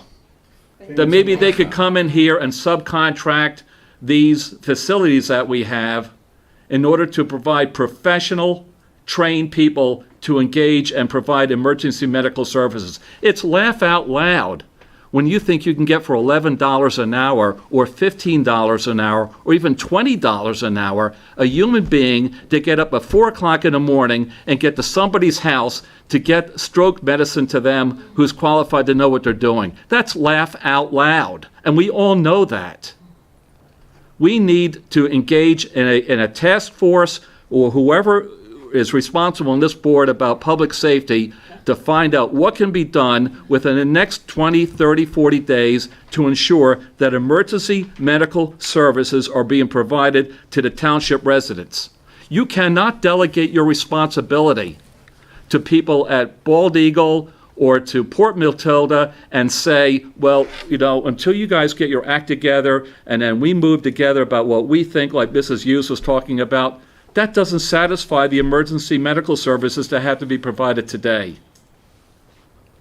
I speak to you as a citizen. I speak to you as somebody who's very concerned. I speak to you as a senior citizen. And I speak to you on behalf of the people who are not here, because when I go to people and I say, did you pay for your Port Matilda membership? Well, no, I don't, not so sure they're going to be around. I say, what is your plan of action if you have a heart attack? What's your plan of action if your daughter cuts herself? What's your plan of action if your father-in-law has a stroke? Well, I don't know. I said, do you have a defibrillator in your home? Do you have anything to provide assistance to you or your neighbors? No, I don't. I have a defibrillator. It's $4,000. I can afford a defibrillator. I have a high level of confidence I'm the only person on my block with a defibrillator. And it shouldn't be that way. We should be able to call 911, get an emergency medical team out here to take care of people. And when I heard Mrs. Hughes, and she was so eloquent talking about the cemetery, and about this new development of 70 homes coming in, what's our plan to deal with that? What exactly is our plan to deal with that, Ron? Sir, are we speaking about EMS service? Yeah, it's exactly what we're talking about. We're talking about emergency medical services, which is mandated by 53 Pertinent Statute Section 66553, which governs this township as a second class. That's all I'm talking about. Okay, you had asked about the Halfmoon Acres development. I'm talking about what is your plan to deliver emergency medical services now and down the stream when this new place opens up? Would you like an answer? I would. Okay, currently, the Port Matilda EMS is funded. As long as they need to be funded, the amount of money they need to be funded. That you talked to Jack in January. It's now March. Okay, since January, Sufficient funds have been obtained. The municipalities have increased their funding level. The memberships are coming in. The EMS is increasing its number of EMTs. They have 6 people in training right now that they hope to have out by August. Well, I'll wait until I have my heart attack when August comes. How about No, today? I'm talking about today. They have the EMTs to respond. If they can't make a response to a call, Center Lifelink covers for them. That's the outfit, Center Lifelink. Yes. Why can't we get an agreement with Center Lifelink right now until the Port Matilda EMS gets its act We already together? have that We agreement. have. They cover the area. They have an agreement between each other, among each It's a other. call box. The Well, way I it's wish set up- my neighbors knew about it. I didn't know about that. All I'm hearing about is the Maybe Port Jack should Matilda. have been telling you about that, sir. Well, Jack didn't mention that. Well, maybe he No, should but have. it was but I don't hear anybody here talking about that. We're trying to. Until I sit here in front of you with my voice raised, you should be getting the word out. Don't call Port Matilda, call Centerlink. We can't do that. You We can't are do not- it. Well, we are not what is Joe empowered to Bag do of Donuts going to do when his wife is on the floor with a cardiac event? You call 911. When you dial 911, the county calls the ambulance and sends out the ambulance. If they call Port Matilda and they don't have staff, they'll call Center Lifelink. If they don't have staff, they'll call AMAD. If they don't have staff, they'll call Milesburg. Well, then maybe They'll call we should be Belfort. talking to, maybe the model has completely collapsed. Maybe the model has collapsed. If we want to talk about the collapse of the Port Matilda EMS to the point where nobody wants to support it, okay? No, that don't they say go nobody. out of bed- no, I support it. I'm And I'm sure a boatload of people in this All room right. support it. If we talk about them as though they're going out of business, they may very well go out of business. Well, then we should have a plan in place. We are developing a plan, and in the meantime, Yeah, well, we're you know- providing the funding for them to operate. Developing and making it happen are two different things. No No. discussion from the audience. This gentleman has the floor. I got your Developing, message. we need a contract. We need a dedicated outfit that we can hold liable in the event that our emergency medical services for this township, and your responsibility, frankly, is only for this township. It's not for Port Matilda. It's not for the poor souls Understood. at Bald Eagle or whatever they Understood. are. It's Halfmoon Township. Understood. And I think there's a very low level of confidence in the community with the individuals with whom I have spoken to ensure that we have emergency medical services. Okay. And that is unacceptable. Okay. It's not okay. I'm We need a listening to you. plan. I understand what you're We saying. need a plan that you identify, number one, how our emergency medical services will be attended to today, tomorrow, next week, next month, next quarter.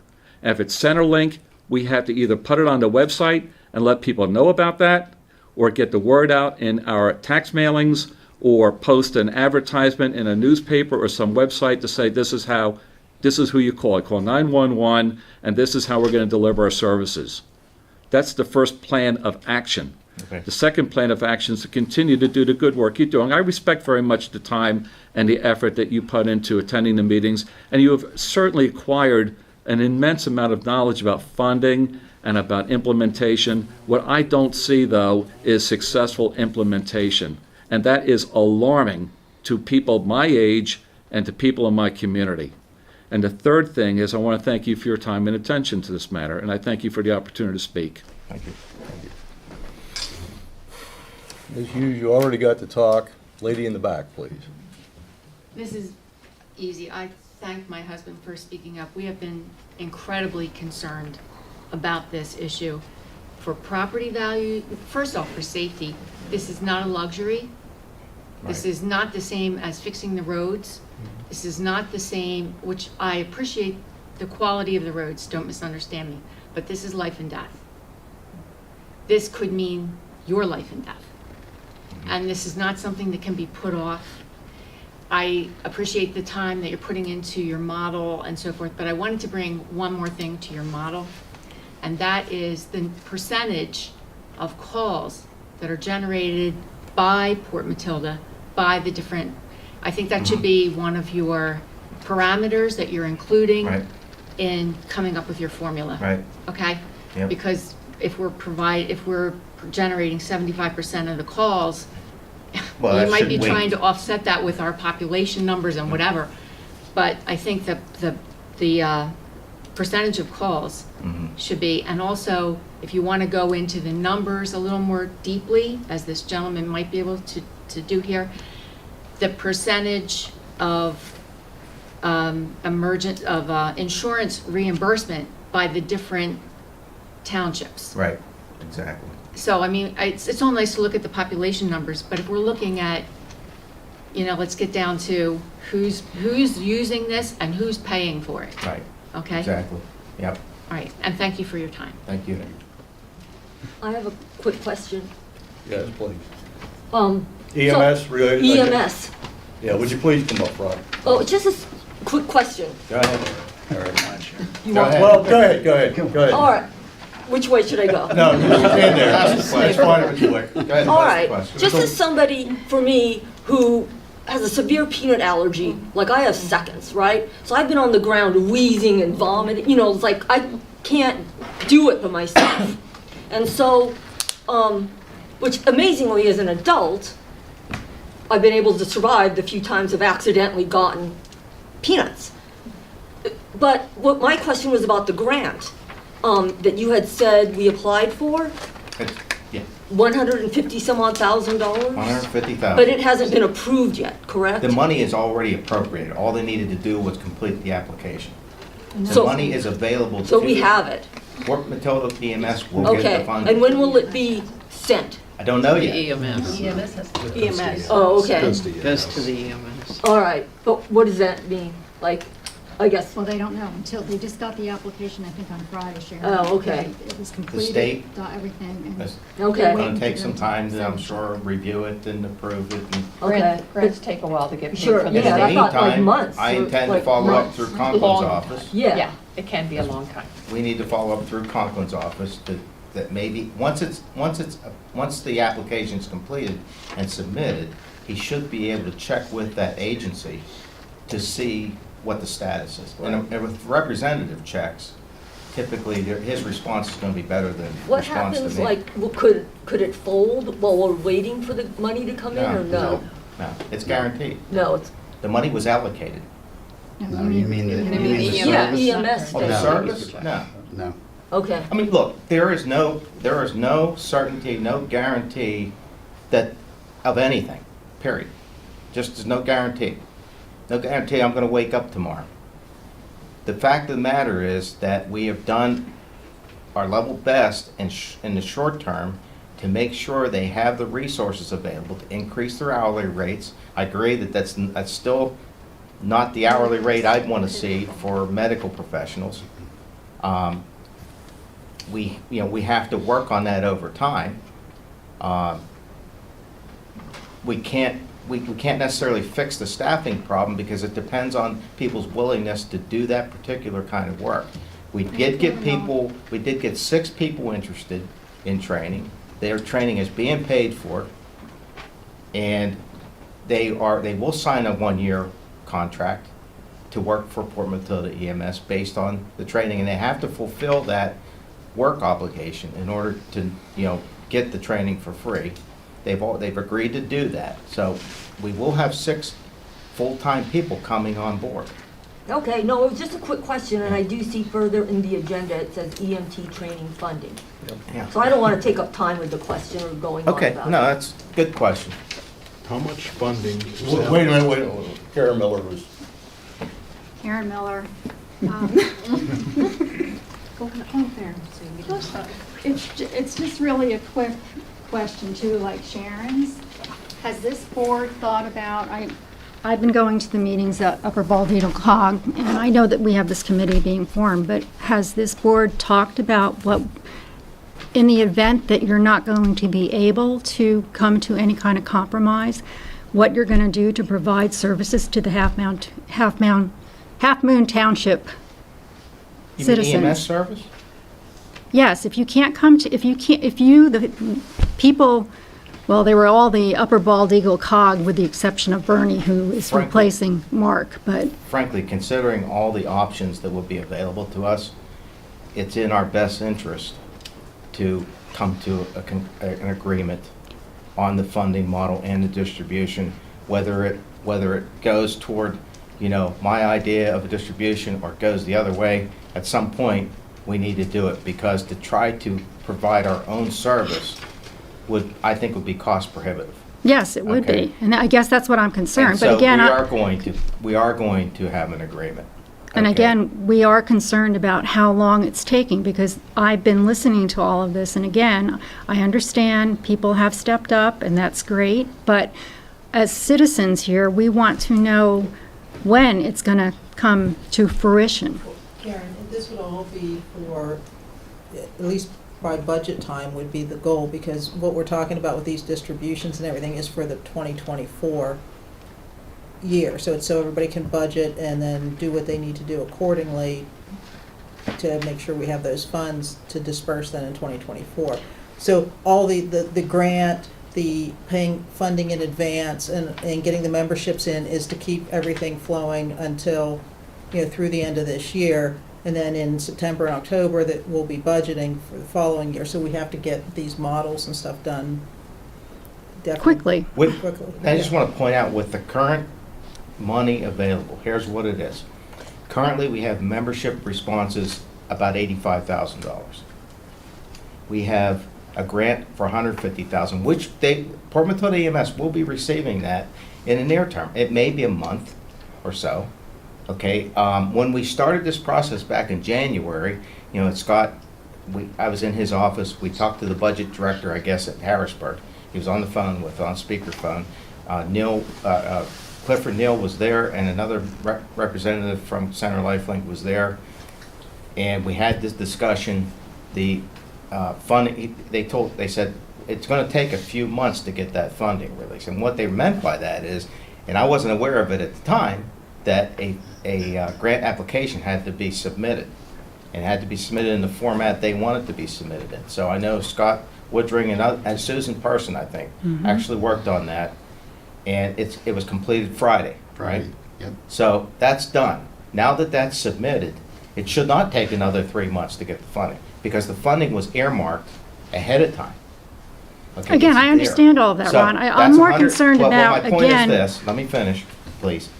Grants 150, memberships 85,000, municipal contributions this year. Well, if we go December to December, because we did an initial allocation at the very end of December of $8,300. If you put it all together, it's $59,000. Prior to that, the municipal contributions would have been less than $40,000. Okay, now, so what I'm getting at, and without any reimbursements even, you're somewhere at about $290,000 funding for this year. Okay? And so that's an approximate figure. But we know we have 85,000. We know we have 150,000. We know we have 59,000.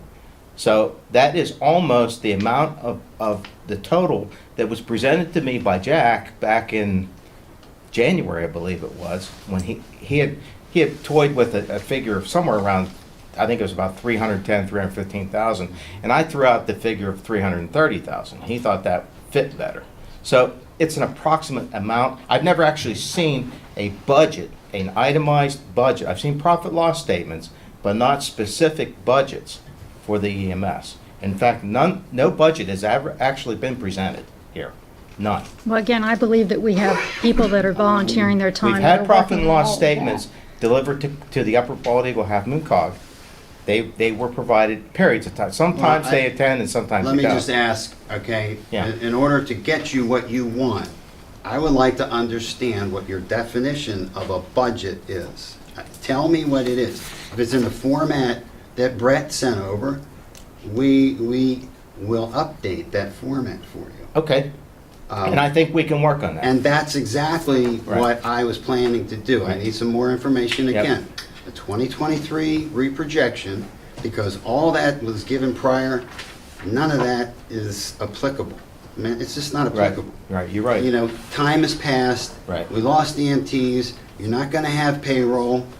You're not going to have insurance reimbursement because you don't have staff. And you're not making the responses. So, yeah, those line items pretty much cancel each other out. You do have, all the numbers that you presented are in the ballpark of what I understand. And the burn rate, the monthly burn rate, right now, would give you a good number of months in the year.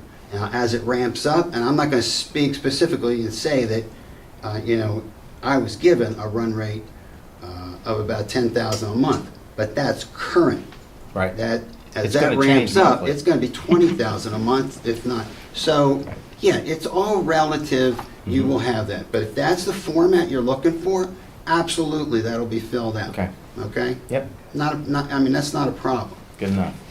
Well, my other problem, though, too, with all of this is, again, you've said it multiple times, Ron, that you believe that everybody should be paying their fair share. And I agree 100% with you. Every citizen in Halfmoon Township should be paying their fair share, and they're not. The people that pay those memberships are paying a good portion of what that budget is. I did say that people should be buying their memberships, okay? I don't think the term fair share, I don't believe is my term.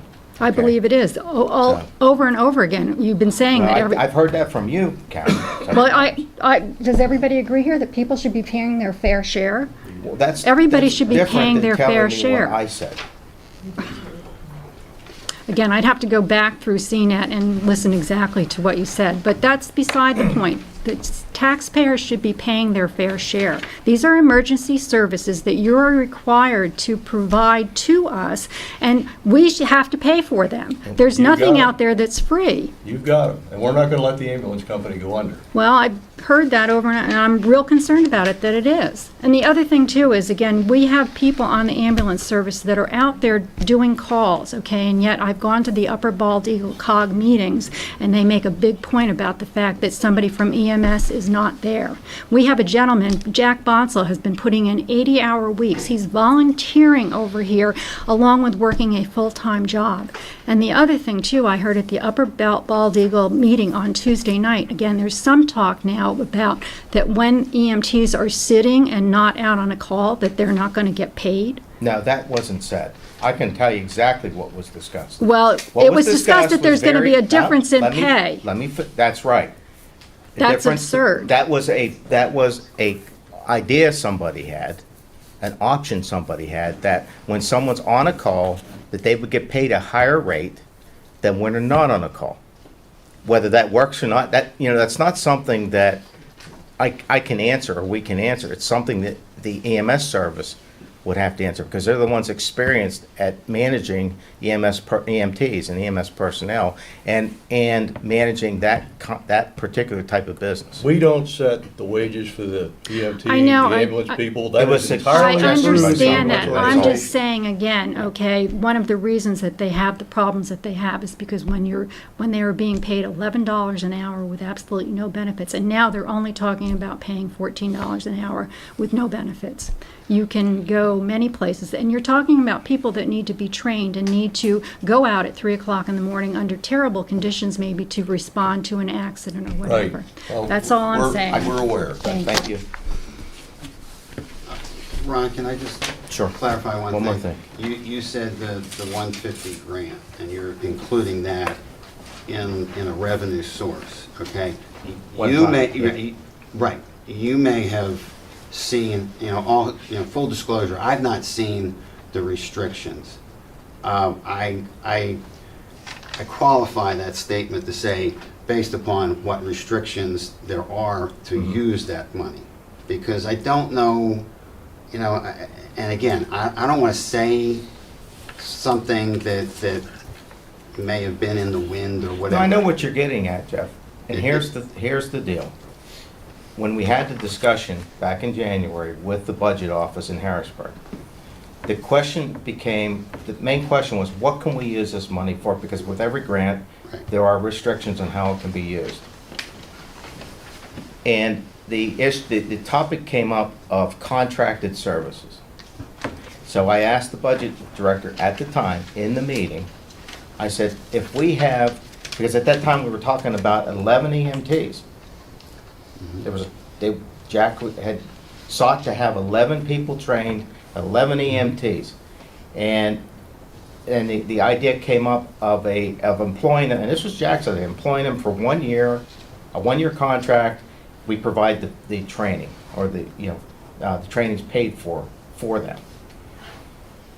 And I asked the question right there in the room. I said, if we have a 1-year contract with 11 EMTs, let's say, or however many there are, a 1-year fixed term contract, does that qualify as contracted services for the purposes of this grant? And the man responded and said, yes, it does. I think it does. I confirmed that in writing through Scott Conklin's office again a month later, just to make sure, because I was asked the question, are you sure that that would qualify as a contracted services? So the current plan by the Port Matilda EMS is, I believe, to use somewhere around 85,000 of it for the contracted services, and the balance of it to fix something in the building, to do repairs to the vehicles, and other mechanical things that and some kind of safety equipment or kind of equipment that they need to purchase, or supplies that they need to purchase. The thing that I'm hung up with is exactly what I just heard in my ear. The definition of a contract employee, you've got to be careful that a contract employee is not, I'm sorry, a contracted person does not become an employee. Right. Okay? Right. So there's some things that yeah. you've got to look There's at some and nuances understand. there. That's where all I'm coming from. As an employer, I'm well aware of, So, yeah. and my dad and brother are both. You don't want to you don't want to hear 2 years down the line that you should have been an employee, Right. and boom, you get whacked for employment taxes or something like Right, that. understood. At some point, when the grant comes in, we're gonna sit down and see what we can do to fill in the gaps. And I'm sure when we get the money, there's, Exactly. along with it is going to come the guidelines for its use. Right. So I just wanted to make sure that everybody's The thinking. reason of that. why I asked the question at the meeting was the main problem at that point was having EMTs to respond to calls. They lost their EMTs. That was the main issue at the time. There was no other real issue at the time. That's why I asked the question, because the $150,000 grant, if we can use that to employ the EMTs, then that helps, and that's a big plus. Right. Now, of course, the training delay, there's lags in the time it takes to get the training done, for these people to be trained and be able to come online. Okay, but I did ask that question, and I asked it twice. Okay. Again, I just want to make sure we understand, and like Dave Now, said. you can't make them employees of the figure EMS, without using it as a contracted service. It has to be a contracted service. So how that's tailored, and they told me, they said, we'll tailor it. We believe that'll work, and we'll tailor it to fit. Okay. Well, again, I think Dave understands that. And I do, I sort of do too. It's a very fine line that you run. Right. Absolutely, with So the just new wanna be- IRS. Managed employees and departments. Anybody else that has not spoken so far that wants to make a comment on this? Yeah.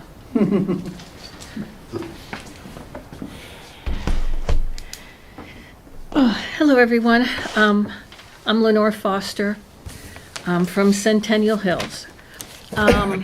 One comment I do have before I start, we're putting a lot of faith into these 6 trainees who can't run on an ambulance call by themselves without an experienced EMT with them for 6 months, a year. They kind of go through an apprenticeship program. So let's hope we have enough experienced EMTs to go with them. That's why they need to find more EMTs. The 6 aren't gonna be enough. First off, I want to thank Patty Hartle because she sent her invitation to Susan Person and me to go to Senator Langerholt's office and have the meet and greet. And they were very helpful. They gave us a booklet with grants that are available. And a couple of things that we learned, the grants are very competitive. And if there's something you need, you have to plan for it because it takes a really long time to get them. And I know the EMS is going to have some really substantial capital purchases coming soon. And one of the things that Susan, who is graciously offered to do to work on grants, she's going to start working on just grant writing now, because there's going to be some things they're going to need pretty soon. I was wondering if anybody knows of anybody who knows about grant writing. I think we're going to need some help. Apparently, both the EMS and the fire company had help from the township in the past with someone who was more experienced, and we're kind of starting from scratch. It's a shame that the fire company has to come up with money on their own to put a grant writer on retainer. And I was thinking, wouldn't it be nice if there was an experienced employee of the township, someone on staff who knew how to hunt for grants and could write grants, who could work for both the EMS and the fire company? And it seems like that position would be well worth the cost of the paycheck. I also need to correct something from the other night. The Center County Commissioner's Office can help with nonprofits to complete grants application. Mr. Franek, who was there from the office, apparently didn't know that. And when I started to say that, he questioned me, and I backed down, and I shouldn't have. I was also not allowed to talk at the COG meeting about Susan's progress with Mr. Conklin's grant. From her description, it was extremely tricky. She had to go online between 9 and 4. She had 30 minutes to complete the application. After 30 minutes, all her information would be lost. And she could only do it on a Friday. So if all grants are that tricky, we're going to need some help. I also would like to let you know there's going to be some fundraising events coming down the pike in May to support the EMS and the fire company. Thank you very much. Thank you. Anybody else? I'd like to call on you, but you've already had a chance to speak on the subject. Unless there's something really important that you need to mention. Well, it seems to be a touchy subject, but I don't know why it's a touchy subject. Maybe you can tell me, rather than talking about the touchy subject, why don't you tell me why we can't talk about it? And that is the ARPA funding. Why is there just a blanket refusal to discuss it? Why do the municipalities get so upset when we ask? I'll give you my opinion, and then I'm Okay, going to well, I'd like to know more than just your opinion, but okay, I might be a My good start. opinion is that I know that there may be problems at the end of the year keeping the fire and ambulance companies afloat. And I am one willing to dump, personally as a supervisor, dump money on them and then get to the end of the year and find out they spent it and we don't have any more money. You know what I mean? No, I don't. No idea. If we don't have a reserve of cash that we can use to be flexible, let's just say we can't get people trained for the ambulance company and money has to be raised in an emergency to hire EMTs. That money has to come from someplace. Our budget is already written for 2023. We can't come back in and change it. It's written, it's recorded, it's filed with the state. Unfortunately, if the ambulance company had come to the board, I know they said they did, but I don't, I sat here for 3 years and I don't remember any of them coming over here saying we're starving, we're gonna shut down our doors. They didn't say that. But if they'd come back in before our budget was written, we could have put money in the budget to do things. That's why at the end of last year, we cut loose over $8,000. It was money that Brett squeezed out of the budget because we're only allowed to spend so much. We are very limited in what we could do once that budget's in place. That doesn't. We're not talking about the ARPA, Dave. What's that? But I haven't heard about the ARPA yet. I'm saying that money can be used in an emergency situation to save fire and ambulance company at the end of the year if we needed to do it. Why Like to can't buy a If we fire truck? say we're giving it to them now, that's not the same thing. But the fire company needs the truck to buy a truck now. The I know fire we're company's talking about- got their own set of issues right now, and I don't even want to get into that tonight. It's not on the agenda.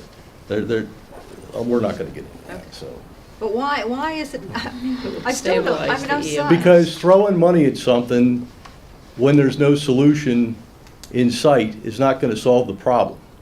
The solution is that the municipalities work out the difficulties and come up with a permanent solution to solve the problem. We want a permanent solution. This is not about dumping $100,000 or $200,000 on an ambulance company and making them happy for the day. It's Well, I- about giving them 100% funding when they need it, where they need it, and to keep this a viable operation in our community. We don't have a Half Moon municipal ambulance company or fire company. We rely on the people over the hill there to do that job for us. But we have to work out a permanent solution, not a Oh, temporary solution. I do understand, I do understand that. And we don't sit around here with buckets of cash. That's the one bucket of cash that we can dump onto something if we needed to. And if we cut it loose now, it's not gonna be there if we really need it at the end of the year. Do you, okay, let me ask this. Do you still have the $297,000 in ARPA funds that you We have not received? spent, Brett, how much ARPA funds have we spent so far? That's right. So we still have all the money that we have sitting in reserve. The rules on ARPA funds keep changing from month to month by the federal government, thanks to them. Now, I know you're shaking your head, It's fine with them. but we're responsible for allocating the money, you know, and if it isn't spent right, somebody's gonna be coming back on us. So we have to do what's in compliance with the law. We don't have a choice. So I would rather not throw the ARPA money out there and say, here it is, dangle it in front of everybody, and then everybody's gonna get spend happy and say, oh, we need an ambulance, we need a truck, we need this. And then get down to the end of the year and go, well, we don't have EMTs, we can't keep our lights on. Mr. Chair, if I may. I would like to focus on, and we have been discussing, in terms of a solution to the EMS, I would like to focus on a permanent funding solution that meets their needs, maintaining as many sources of income as we can, but whatever our supplemental amount is to meet the total requirement, that's what we need to do, and we need to do it permanently. We need to do it annually. We need to allocate money every year for it. Okay, ARPA money is one-time money. You don't solve a permanent problem with one-time money. We will have the funding allocation to solve the EMS problem long-term. And that should be what we're looking for, to maintain a healthy employment level, maintain the capital equipment, the operating equipment, the needs that they have. Whatever that dollar amount is, that's what our challenge is, and that's what we have to meet. That's how I view this. Okay, ARPA money is one kind of money. Yes, It's right. one-time money, and that's all it is. So my main objective as a member of the board is to see to the long-term viability and health of the EMS service. And I think that's what everybody wants. I'm a senior citizen too.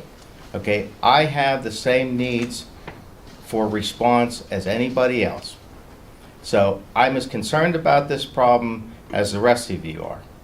And I've been working diligently to come up with the long-term solution to the problem. In the meantime, I was also working on the short-term stopgap solutions to maintain funding throughout the year for the same EMS service. And we've gone from them saying they're going to close to saying we're going to stay open. That was a big step. Okay, and now to restore confidence in the public that they are going to in fact stay in business, we could have done without the announcement that they're closing, because that had a big psychological effect on people. I think there's still people sitting out on the fence there wondering whether or not they should pay for their membership. That's where they are right now, and the more confidence we can inject into this process, I think the more response we're going to get. We're still getting responses to the mailings. They're still coming in, and they exceed last year's total by $7,000 already, and they're still coming in. So I have hope that will continue to improve, that we will have the money for them to operate, and it's our job to guarantee that they do have the money to operate. That's our job. That's all 5 municipal. They have a coverage area. The EMS service has a coverage area. It's not just Halfmoon Township. It's the other 4 municipalities as well. So we need to make sure that they are responsive to their entire coverage area. And all 5 municipalities share in that responsibility. Yes, we have an individual responsibility to our citizens. Okay, and we all take that very seriously. But what kind of money we use to do it doesn't matter. We need to provide the amount of money they need. When we determine through a budget process exactly how much it is they do need, we're going to provide it. We don't have a choice. Well, you know, thank you, Ron, for that last sentence, because that's really the first time I've heard anyone really say, Ron, or no, that's not true. Dave has been saying, we're going to make sure it's taken care of. But what you just said is the first time I've heard the other people that are all from COG and over there say that. Not once what you just said, we are going to take care of it, has not been said before. I mean, you've asked for Halfmoon Township to take a leadership role. Yes. Yes. I've done my level best to persuade the other members of the Upper Baltimore Halfmoon COG to consider the amount of money we're going to have to, add to the previous levels. I mean, we've already added money, and they're participating in it. Sometimes it's slow moving to get people to allocate more money, and they have much smaller budgets too. Right. I mean, and I'd just like to point out scale in terms of well, not economies of scale, but magnitudes. Okay, our budget may be 10 times Taylor Township's budget. Sure. All right. Yeah. Ferguson Township, the borough, Patton, College, Harris. Some of the bigger budgets there are 40 times ours, 400 times theirs. There's a disparity in the demographics. We may be part of the center region as well, but we are not like, our demographics vary extremely from the other municipalities within the center region. So there's a lot of things to consider, and we may be a big fish in a small pond over here, but we're a small fish in a big pond over there. So I've been trying to get the other municipalities in the Upper Bald Eagle Halfmoon COG more engaged. I send the information that I get to them. I follow up on it. I mean, that goes for EMS and the fire company. And by the way, the fire company is getting another truck. They're getting a truck of their choice. Okay, and it is fully funded. I have a question about that. Virginia has her. Well, I was going to say, Ms. Nauman, you still there? Or Squire, excuse me. Yes, I am. Thank you very much. Ron, I'm listening to you talk about making sure that our fire department and EMS services feel confident that they're going to be supported. And I think one of the ways that we can guarantee that they feel confident is reinstating the tax to support the fire department and the EMS services. I think all of this, because I've been attending these meetings for a while now, all of this started when that mill levy tax was withdrawn. It really made the EMS and the fire departments feel not confident. And you have a group of citizens in front of you who are saying, we need this, we want this, and please reinstate that tax. It wasn't a huge burden on any one of us, and it's a service we need. So that's my 2 cents. Thank you. All right, last but not least, please. Last but not least. I didn't think I was going to come up, but Would you like to? I'm Dave Crow, another Chanelli guy. I didn't know. Inspired a little bit, Chanelli gang. So I'm Dave Crow, long-time resident, but I'm also a member of the fire company, so my ears were burning a little bit. The secretary of the fire company, I've been over there for a few years. Spent a little bit of time with the EMS because we have shared problems, we have shared issues. But what I keep hearing about is funding. This township is paying $12,000 a year, $12,500 for the last 3 years. They're going all the way up to 14. For what? EMS. That is not funding. That is not funding.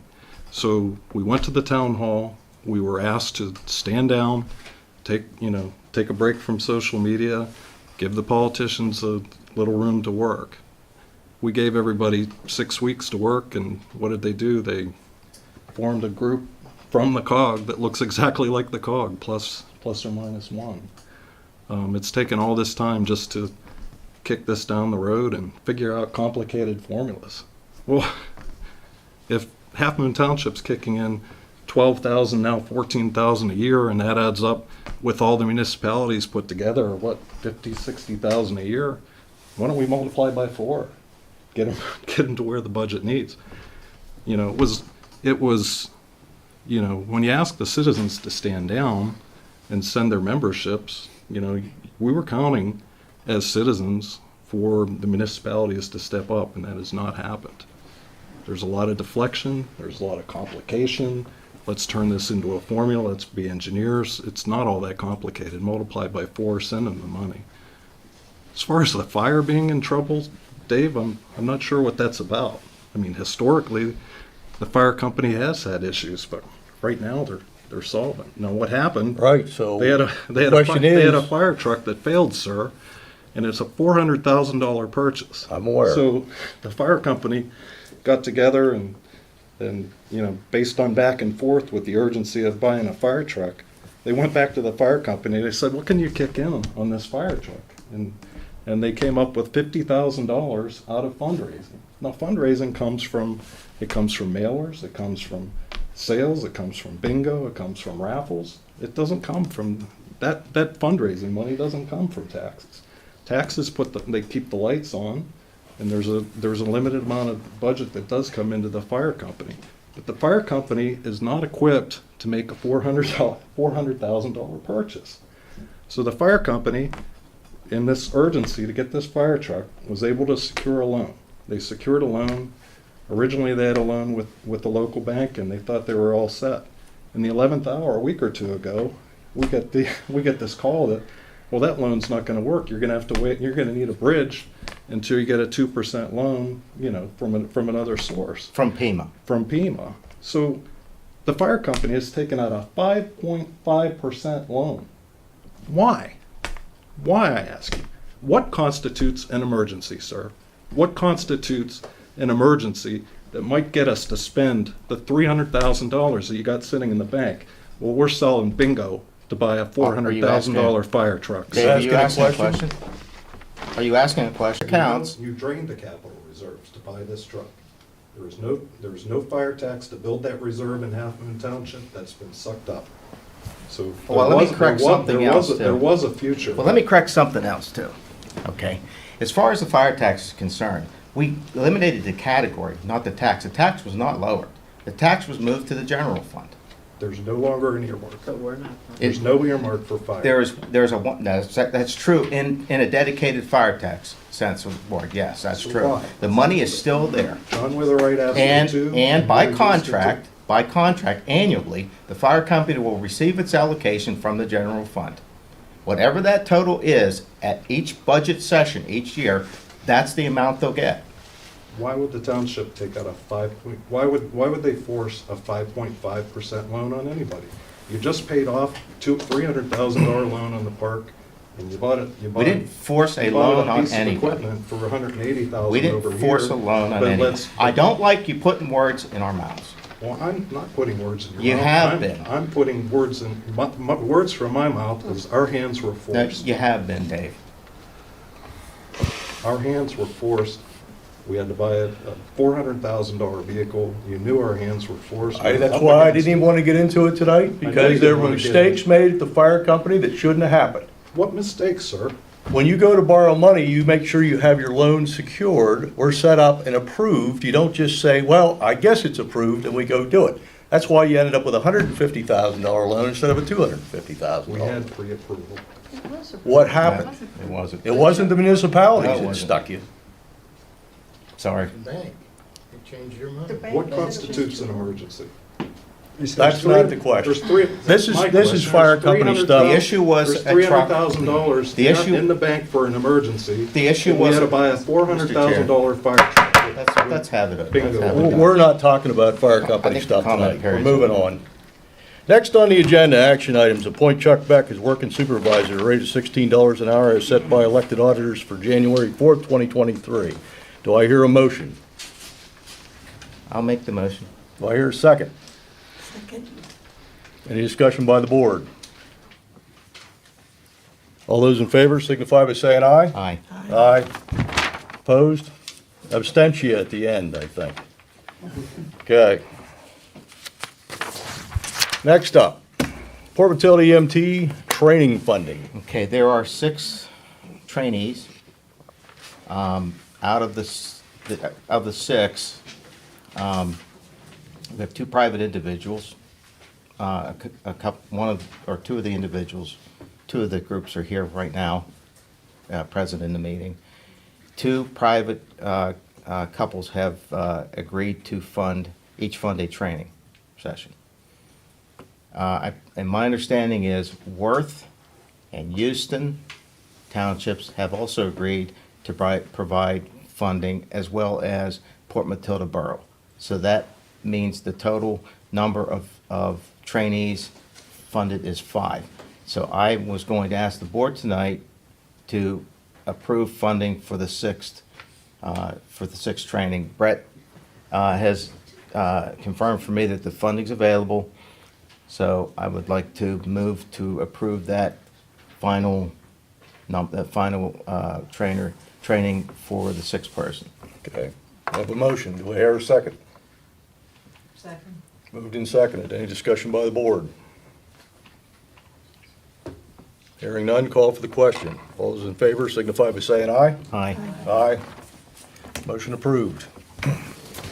Next up, Center Region COG 2024 budget priorities. Okay, this was an issue that came up in the Finance and Executive Committee meetings, which I am a member of those, the Center Region COG committees on Finance and Executive.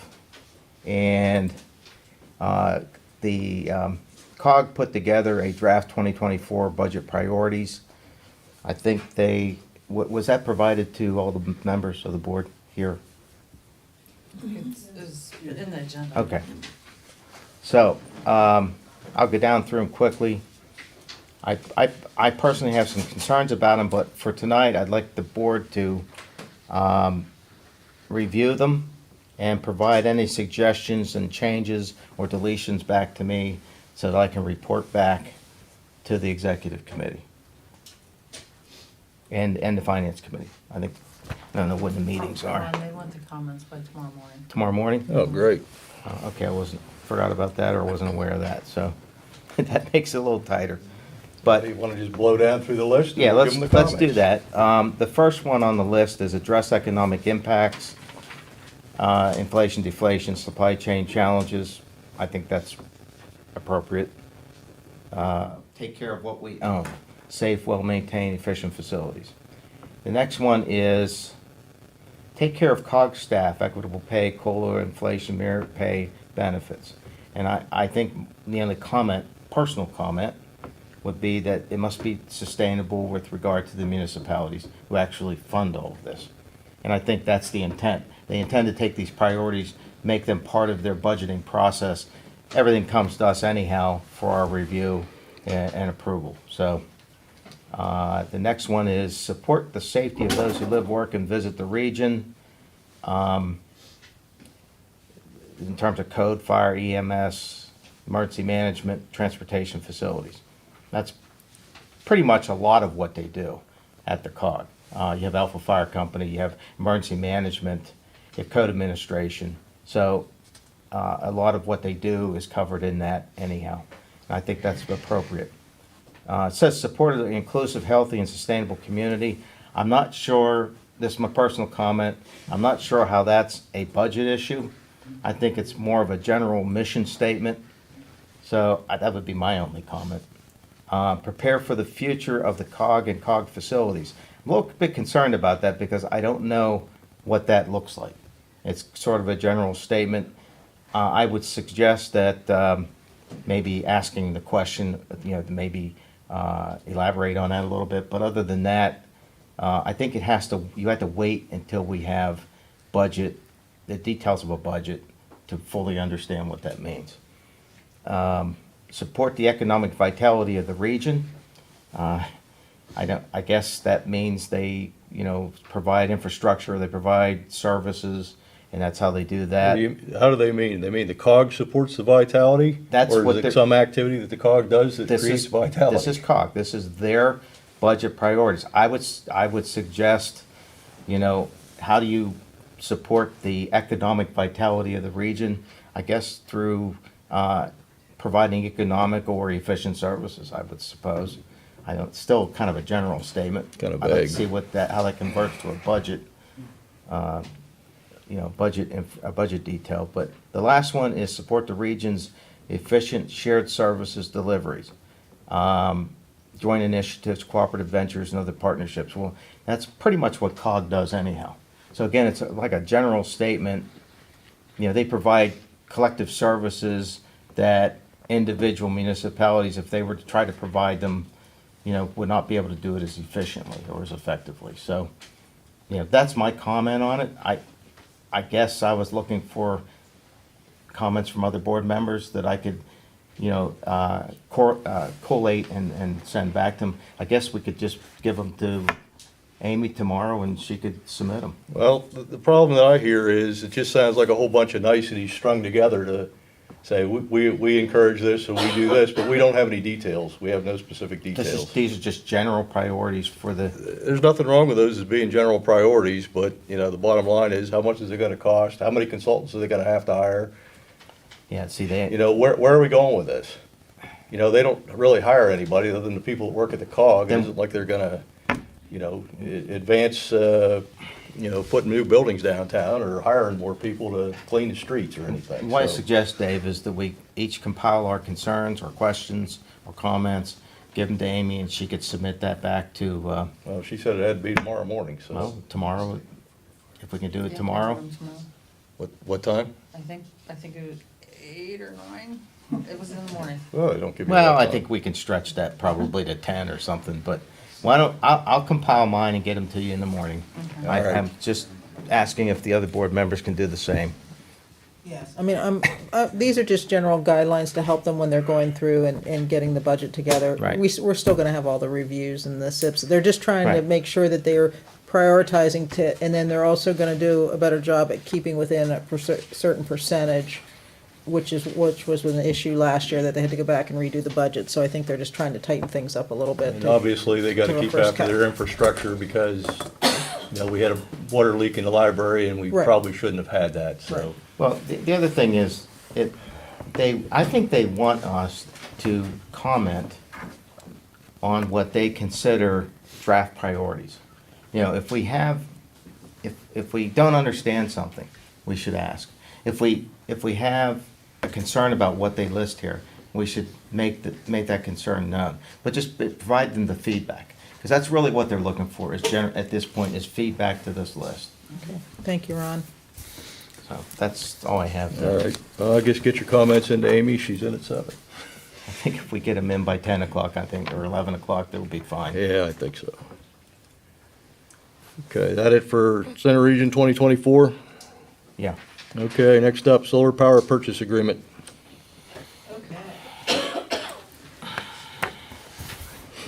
Bring the first one? Yeah, you can bring them up. They were all linked in the agenda. Maybe we'll just, Amy, just bring up the last one. I'll shorten this up. I think the one that was like the PowerPoint, yeah. Okay. I think most of you are aware that the Center Region, there was 15 entities that went together to look about purchasing solar power to be environmentally friendly and to save money. And we were part of that group. Unfortunately, due to the amount of power that we use, which is very small, which we had to readjust down from 2018. I went with Brett and we looked at the recent usages, and we're down around 54,000. That was the estimate we gave them, 54,000 kilowatt hours a year. So because of that, and because of the way that the agreements that the solar project is going to be done somewhere, and then that we would be paying still certain kilowatt hours per year, we ran a couple different scenarios. Let's see, Amy, if you can go down. I don't know if you can see that. If we went with 100%, our current savings would really be only like $371 a year, and projected out to 2025 was like a little over $600. So we were really looking for more of a gain than that, and that was if we probably wouldn't go 100% solar, we would still have to negotiate then for the traditional. And just because of the complexity and the contracts and everything, I don't know that this is a good move for us at this point. It's not saving near what we had hoped and near what the other entities are saving. But on the good news part is that the large entities that are staying in this, that will save a lot of money, it's projected that we'll save approximately, if we would have been in it the last 15 years, it would have saved $750,000 on the electric bills, and between 9,000 and 13,000 metric tons a year of greenhouse gas emissions. And that, combined with what the joint authority has over at the water treatment plant, that would account for 2% of Center Region's community emissions. So those combined efforts, the Center Region in general is going to benefit, and as taxpayers, we're still going to save money because the school district's going to reduce a lot on the amount that they're spending on energy, and there's also several other county agencies and other municipalities that'll be in on this. I think from our township's perspective, because of the small amount that we do use, that if we wanted to pursue this, we would be better off to look and see what grants and what federal rebates and things are available to us. I know there's certain ones out there for nonprofits, to look into that, and even to just put up our own On the roof? or out here to put up our own panels, because then if you had a 7 or 8 year payback period, then the panels are good for 30 years, then you're paying nothing for the rest of those years. And just because of the amount that we're using, that would be a better model, I think, for us to look at than as part of this group. At this point? At this point. Yeah, the numbers didn't come back near what we had hoped for. There's obviously a big difference in the kilowatt hours used by the school district, the sewer authority. Yeah, so the them whole saving several cents on the kilowatt hours Yep. makes a big difference, but for us, it doesn't make as much difference. And a lot of the other municipalities do have also greenhouse or carbon emissions goals, which we currently don't. Are not into, yeah. I spoke to one of the other townships' board, and I think they're coming to the same conclusion that Ms. Hartle came to, that it's just not a big enough number to make it work, but Well, the we're other not the ones are- borough, we're that small fish in a big pond, so. But I want to point out something. We've reviewed these, I've reviewed them as part of the finance and executive committees. But my concern is with a 15-year contract based on projections. All the projections provided in this plan are from a development perspective, a developer's perspective, okay? I have a problem when I ask a question in the meeting of what is the life cycle cost of this entire program from cradle to grave? And I can't get an answer to that. I don't know how you project savings when you don't understand the life cycle cost of what you're proposing. And a 15-year contract, a lot of things can change in 15 years. Okay, and then the other concern I have about it is when it's presented in a manner that sets solar power generation separate, apart from the market in terms of the power market. Okay, they are one and the same. If I produce power by solar generation, that same power goes onto the grid. Okay, the market itself, that they're using projections of a higher market rate, what they call the market. In other words, all the other power sources. They're using a higher per kilowatt hour cost. And the question, what is driving that higher kilowatt hour cost? Is it the cost for the traditional sources of energy to produce energy? No. The cost is increasing because of the amount of regulation and the increasing amounts of the other, the non-traditional sources of energy generation going into the market as part of the market is driving the increases in the costs of the market, what they call the market. And then we've got the standalone solar power purchasing agreement where they're projecting a cost based on their perspective.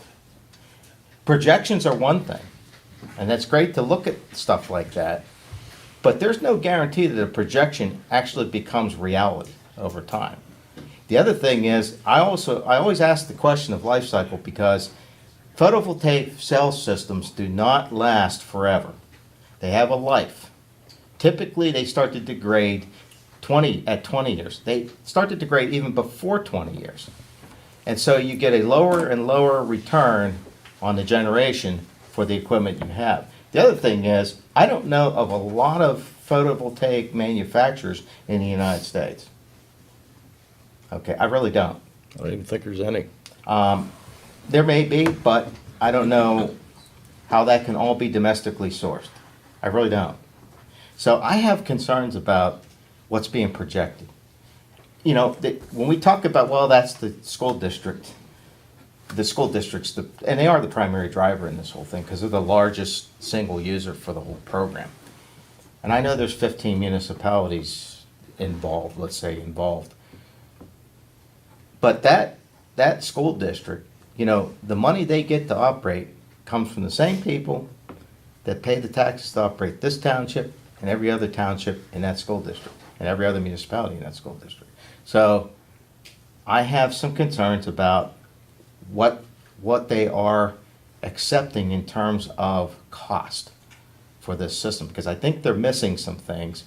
But I'm not one to, I'm not the person who can tell them what it's going to be. I don't have a crystal ball. But I do know that projections are not the whole story. So this technology does change. The quality of it does change.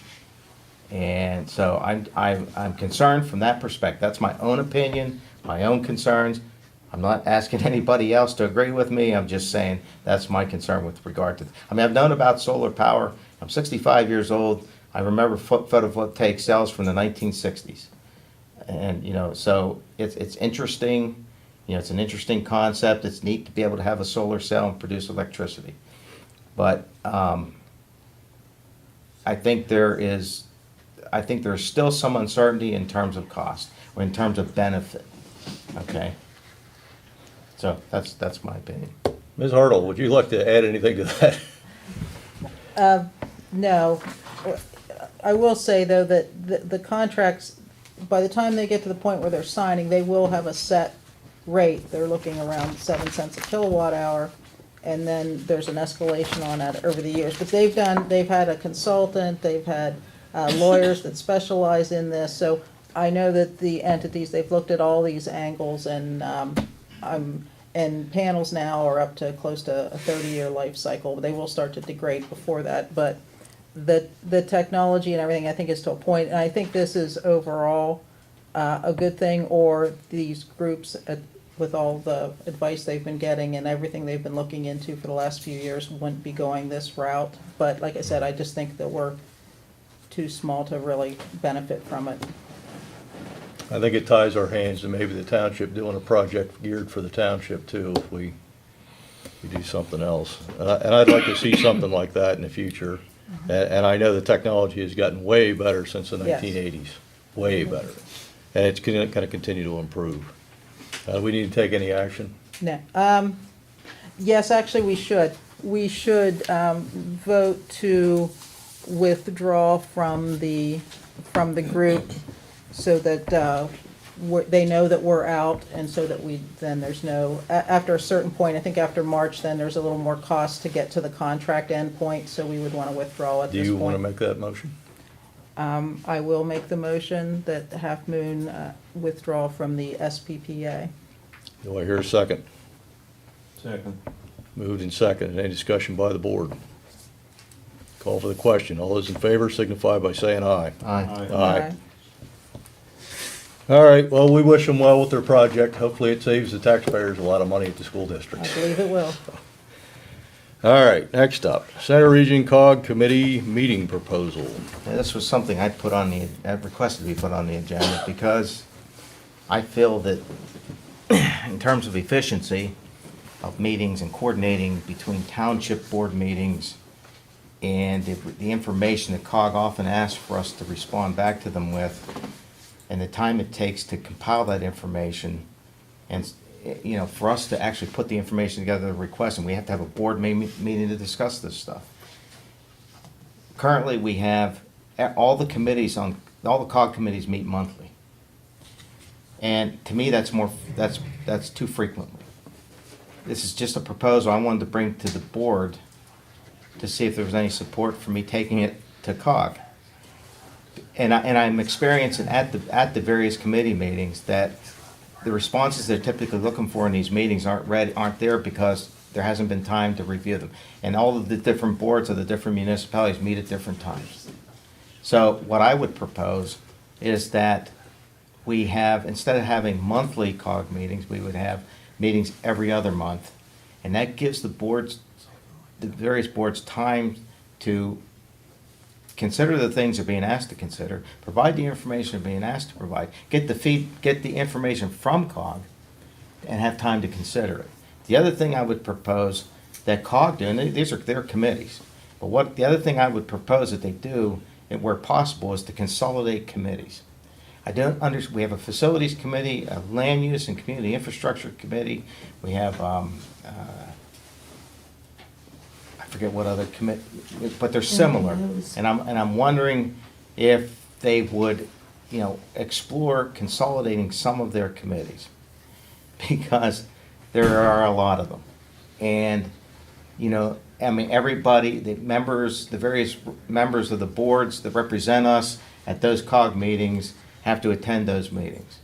And we're not just attending them to get information or to find out what's going on with them. They're asking us for information, and they're supposed to be serving us. And I think when we get so busy attending board committee meetings so often, so frequently, we begin to serve that purpose rather than the organization serving us. They're a service organization to us that we pay for. So I'm just saying that for the sake of efficiency, I'd like to see, or at least present the notion or the idea to COG to maybe meet less frequently, and also, where possible, consolidate some of their committees. That's what I wanted to present to the board tonight. Ms. Hartle, I know you've sat on many of those committees. What are your thoughts? I don't think you can, my personal opinion is you couldn't do that across the board. There may be some committees that could go every other month, but I know, like with facilities, that would be hard, because we're more of an active working one, not so much bringing information back and forth. So I think there's some committees that could potentially do that, and I know the committees will cancel if they don't have things to do. So I think it wouldn't be advisable to do that across the board. And then, especially even when finance, when you get towards the budget time, you have to, even once a month isn't enough. So I don't see that. I think it would be better just to have longer lead times when they request information, rather than changing the meeting schedule. And our committee has actually even taken hits that we've canceled our meetings because of some of the things that we I would certainly. And that's what I was trying to address. Well, no, people were, that we shouldn't cancel them. We needed to I hold would them. certainly think that longer lead time to allow boards to discuss and give feedback to the COG would be a good thing. Yeah, and some committees aren't as, that have robust. things. Yeah, or have some things that are, so I think if they just adjust that within the particular teams, and I know there was a group that consolidated, two groups that consolidated just last year, I believe. So I know they continually do look at that. Well, also. would we would we authorize Ron to at least bring it up and let the different boards consider that, and then see what the committees think about it? I mean, they may be in agreement with Ron on one committee, and, you know, executive committee, maybe they gotta meet every month, and that's. I think it's something that maybe they could just maybe push down the idea to the committees. I don't know that we could. I just wanted to ask the Dictate. question, is really what I wanted to ask. I And think I didn't want to do that without asking. I think the at board committees would first. probably know how the committee members feel about it, Right. you know, on the individual committees, whether they think we need more often, less often. I just would hate to see it dictated across the board. is what I'm Right. saying. No, it was just a question I wanted to pose to them. That's kind of a non-answer, Ron. Do you want to have a better answer? Or do you want an official action of the board, or is that what you're asking for? Or just Well, go ahead and I'd bring it like- up and see what they say? I'd like the authorization to ask the question is really what I'm asking. So is that? I'm okay with asking the question. Absolutely. Roseanne's okay? Chuck? What, To what's the explore the question? opportunities of consolidating boards, number one, or not, committees, or meeting every other month in some cases. in some case, I The would. feasibility of it. I would say, yeah, that they ask that it's ultimately the decision of the committees, though. Right, it is. But I wanted to present it here to see if that would be okay to ask the question. Okay, you can ask, but I know that they watch that pretty closely, but and look for ways to make it more efficient, so that's fine. Okay. Go ahead and ask. All right. All right. Validation of statistics. Yeah, this, with regard, I think I've already addressed this briefly, with regard to the statistics that, well, it's more of a survey. They selected demographic data for the Center Region 2017 to 2021 American Community Survey 5-year estimates. I just wanted to point out a couple things that and this is Center Region Planning Agency, that these are surveys and the sample sizes are pretty small for these. I think we need to be very careful about how this kind of information is used. It's not really intended to be used for the purposes of allocating funding or anything like that. It is a survey, and, you know, there are factors, there are some things actually left out of this. For example, percent below poverty level that weren't addressed for several townships, because the numbers that they received weren't good from their sample. So I just wanted to point out that it's not a detailed, extensive survey or statistic that can be used for specific planning purposes. So it's more of a report based on the census data, and that's all I wanted to point out about it. All right, thank you. That's all I had to say about it. Quarterly reports, committee reports. Pardon? Just real quick, I didn't realize it was a small sample size. When I printed that off, and I thought, this is really interesting information. This would be great, you know, helping you formulate things if we could get something like that for the other COG. But And Mark Bokel is the one who actually prepared it for the COG. And I had a discussion with him today about it. And that's when he gave me the information. So basically, I'm not to be alarmed by the data. It's a small sample. It's a survey that was done. And for whatever purpose it was done, which I'll maybe not understand, but Yeah. I don't see, if it's a small sample and it's skewed, I don't see how it can be useful. I mean, I understand statistics, I've studied them, used them. That isn't a bigger sample or something that couldn't be used. Yeah, it's really not a It could be statistic. useful in that respect. But the population numbers and things like that would be accurate, right, in the housing units? The populations, yes, and a lot, but when you get into things like Home value. median income, things like that, they're skewed numbers, okay? The other townships have a lot of student presence, student population that we don't have. The number of sampling is much more dense in those areas, and it's very sparse out here. So when you're looking at income levels, median incomes, you know, I don't want to know the median income of 5 people that were surveyed. Okay, maybe the county, maybe the federal government, maybe the state government has better statistics, but this ain't one of them. So that's all I wanted to point out. Okay. Quarterly reports, committee reports. You got Karen Miller here from. Oh, okay. Yep. I didn't know if you were still here or not. Well, I gotta get out of here, so if you don't mind. We're gonna have to leave an aisleway there in the middle so people can Can scoot get- in and out of it. Mine's gonna be really quick. I went to the first meeting for CNET. Their budget was a little bit under for 2022, and they're on track for 2023, which is good. They review their policies every 2 to 3 years. They take so many of them, and we're reviewing like 5 this year, and different committee members review them. I'm on the My 2 Cents review, which people probably don't know what that is, but basically citizens can, it's kind of like a video letter to an editor, so you can record what your opinion on different things. Oh, and also the Windstream cable franchise has been discontinued.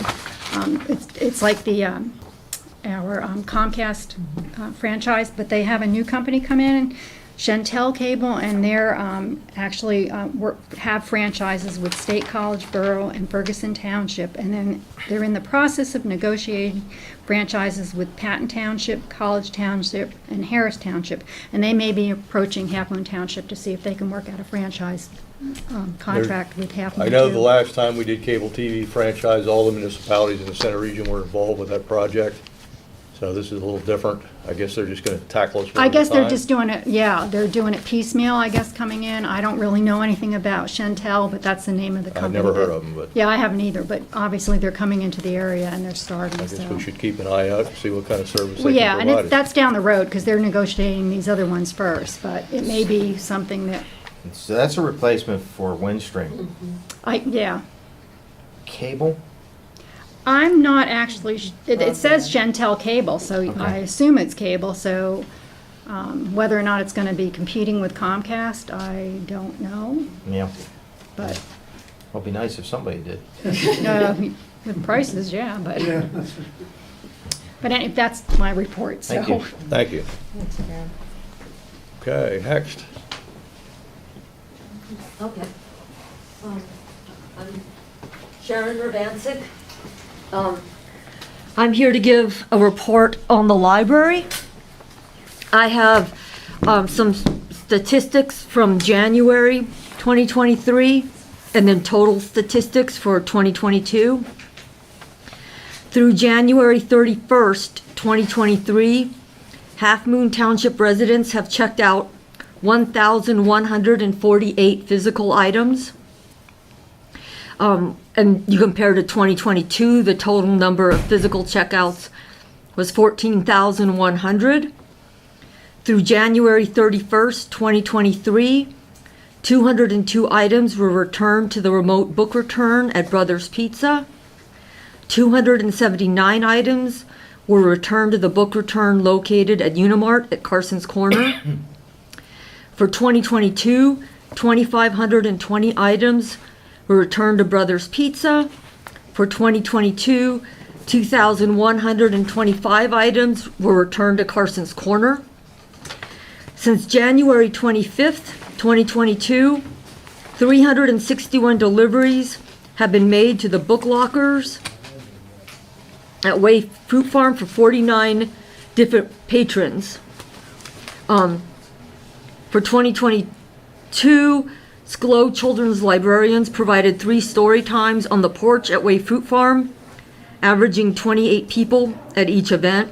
And those have been extremely popular and extremely well received. As a Center County Federation of Public Libraries, through January 31st, 2023, we have transited over 4,000 items between all the public libraries in Center County. And for 2022, 43,999 physical items removed through the county. Highlights: SCLO finished the year strong with over 92 individuals volunteering over 4,600 hours in 2022. It's double the number that SCLO had in 2021.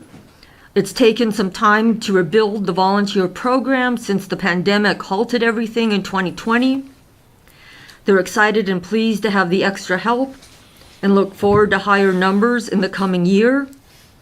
One of the big things that happened is SCLO celebrated the grand opening of the new nursing and lactation space in SCLO Library at the end of January.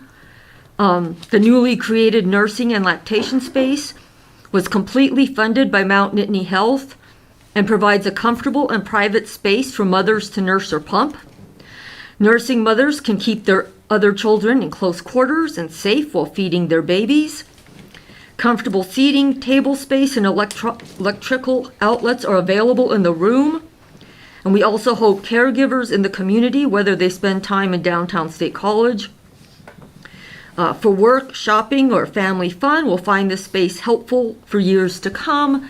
We all know how important it is to support new mothers, nursing mothers, and how hard it is to get children and young families out of the house sometimes, especially in constraints of feeding a breastfed baby.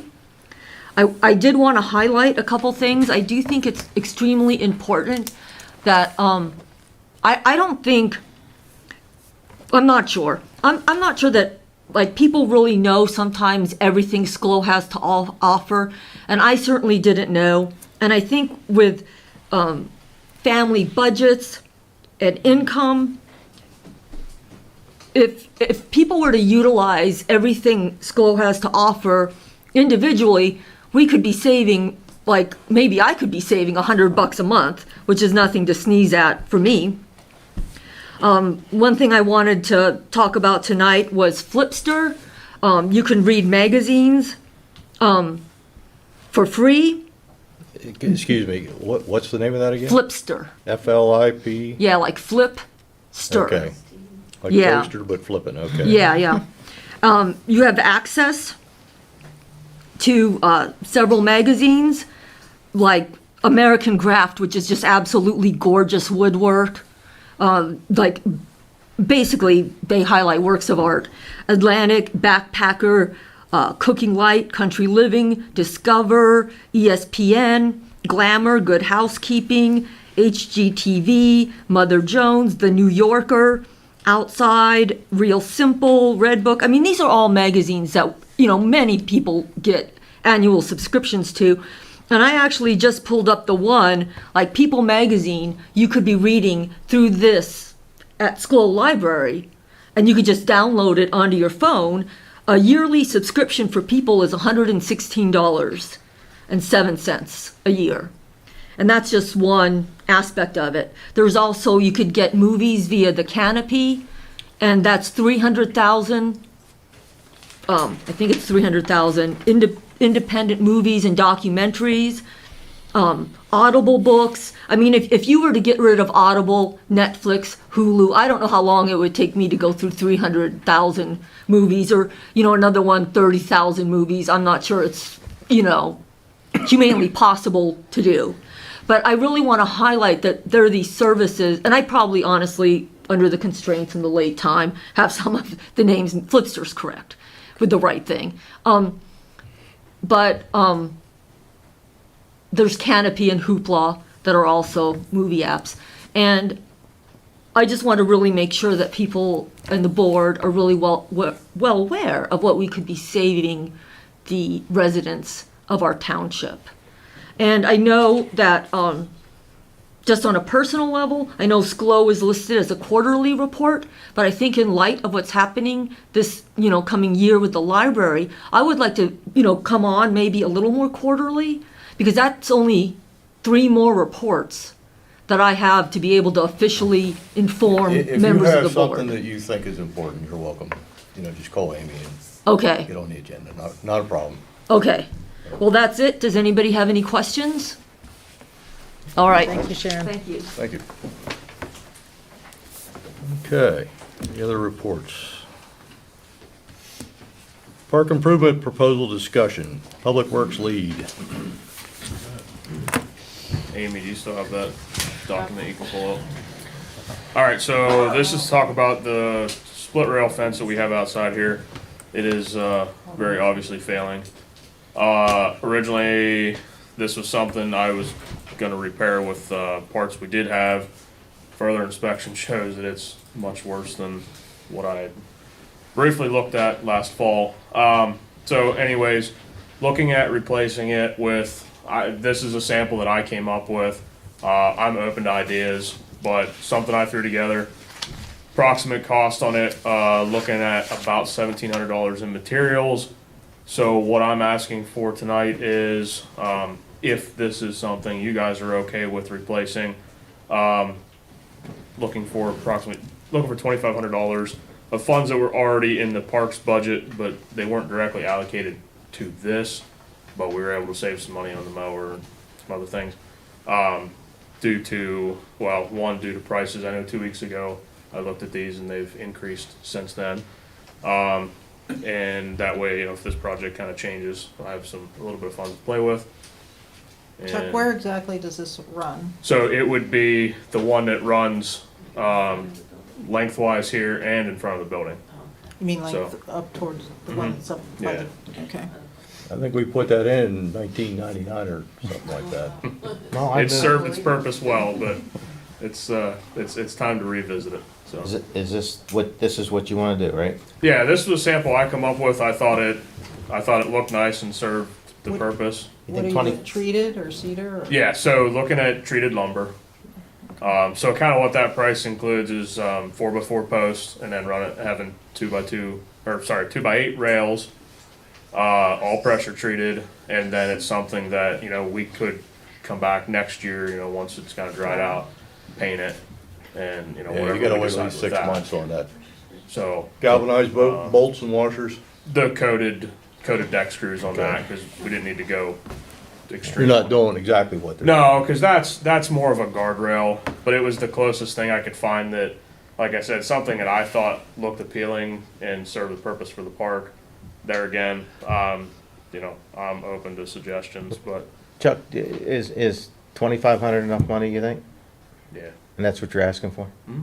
Okay. I hear a motion? I'll move to give Public Works $2,500 to replace the the worn out fence.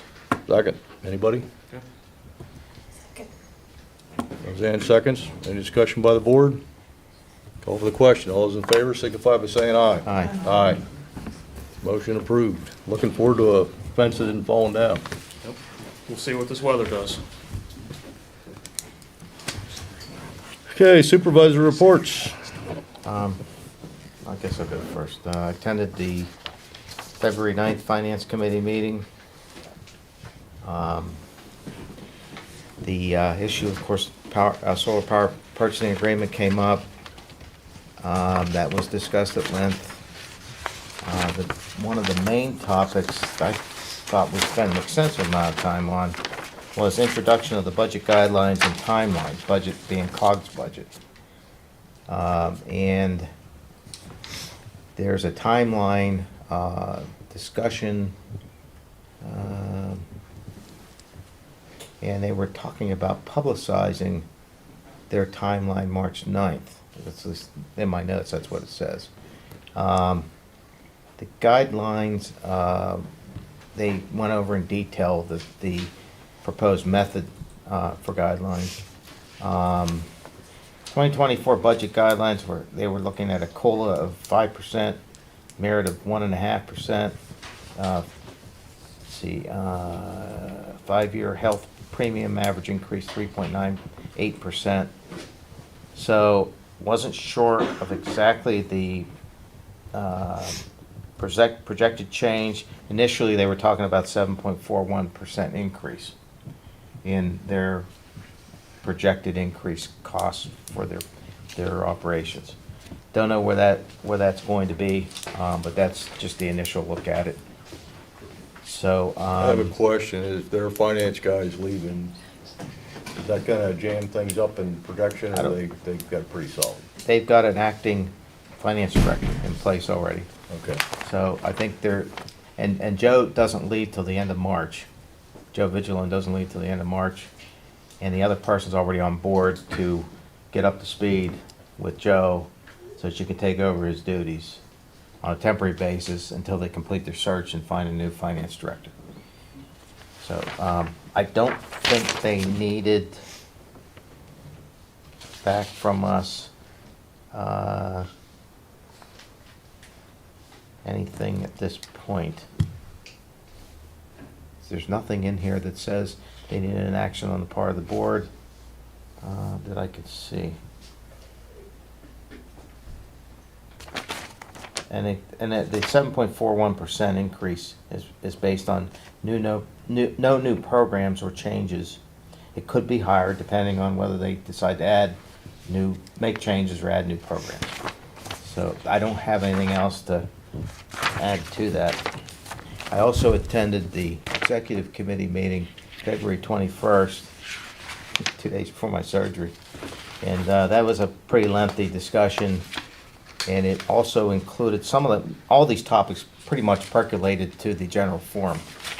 And the amended Calderway Act 537 plan special study was presented, and that eventually made its way to the general forum, where we had a unit vote to whether to approve or not approve the amended Act 537 plan. And we did have that unit vote, and it was unanimously approved. So the Calderway plan, the amended plan, has been approved. Let's see here. Again, solar power purchasing agreement was discussed. Budget priorities were discussed. We've already talked about that here. Millbrook Marsh Boardwalk feasibility study was discussed. They're still working on that. And I think that's about all I have to report on. I also attended the general forum, and we took the unit vote on the Act 537 plan. We also took a couple of votes on the solar power purchasing agreement for COG, for percentages of use, projected percentages of use, and that was approved at the general forum. That did not have to be a unanimous vote, but it was approved. So that's all I got to report. All right. Roseanne? I attended the HR meeting. They have a new HR person.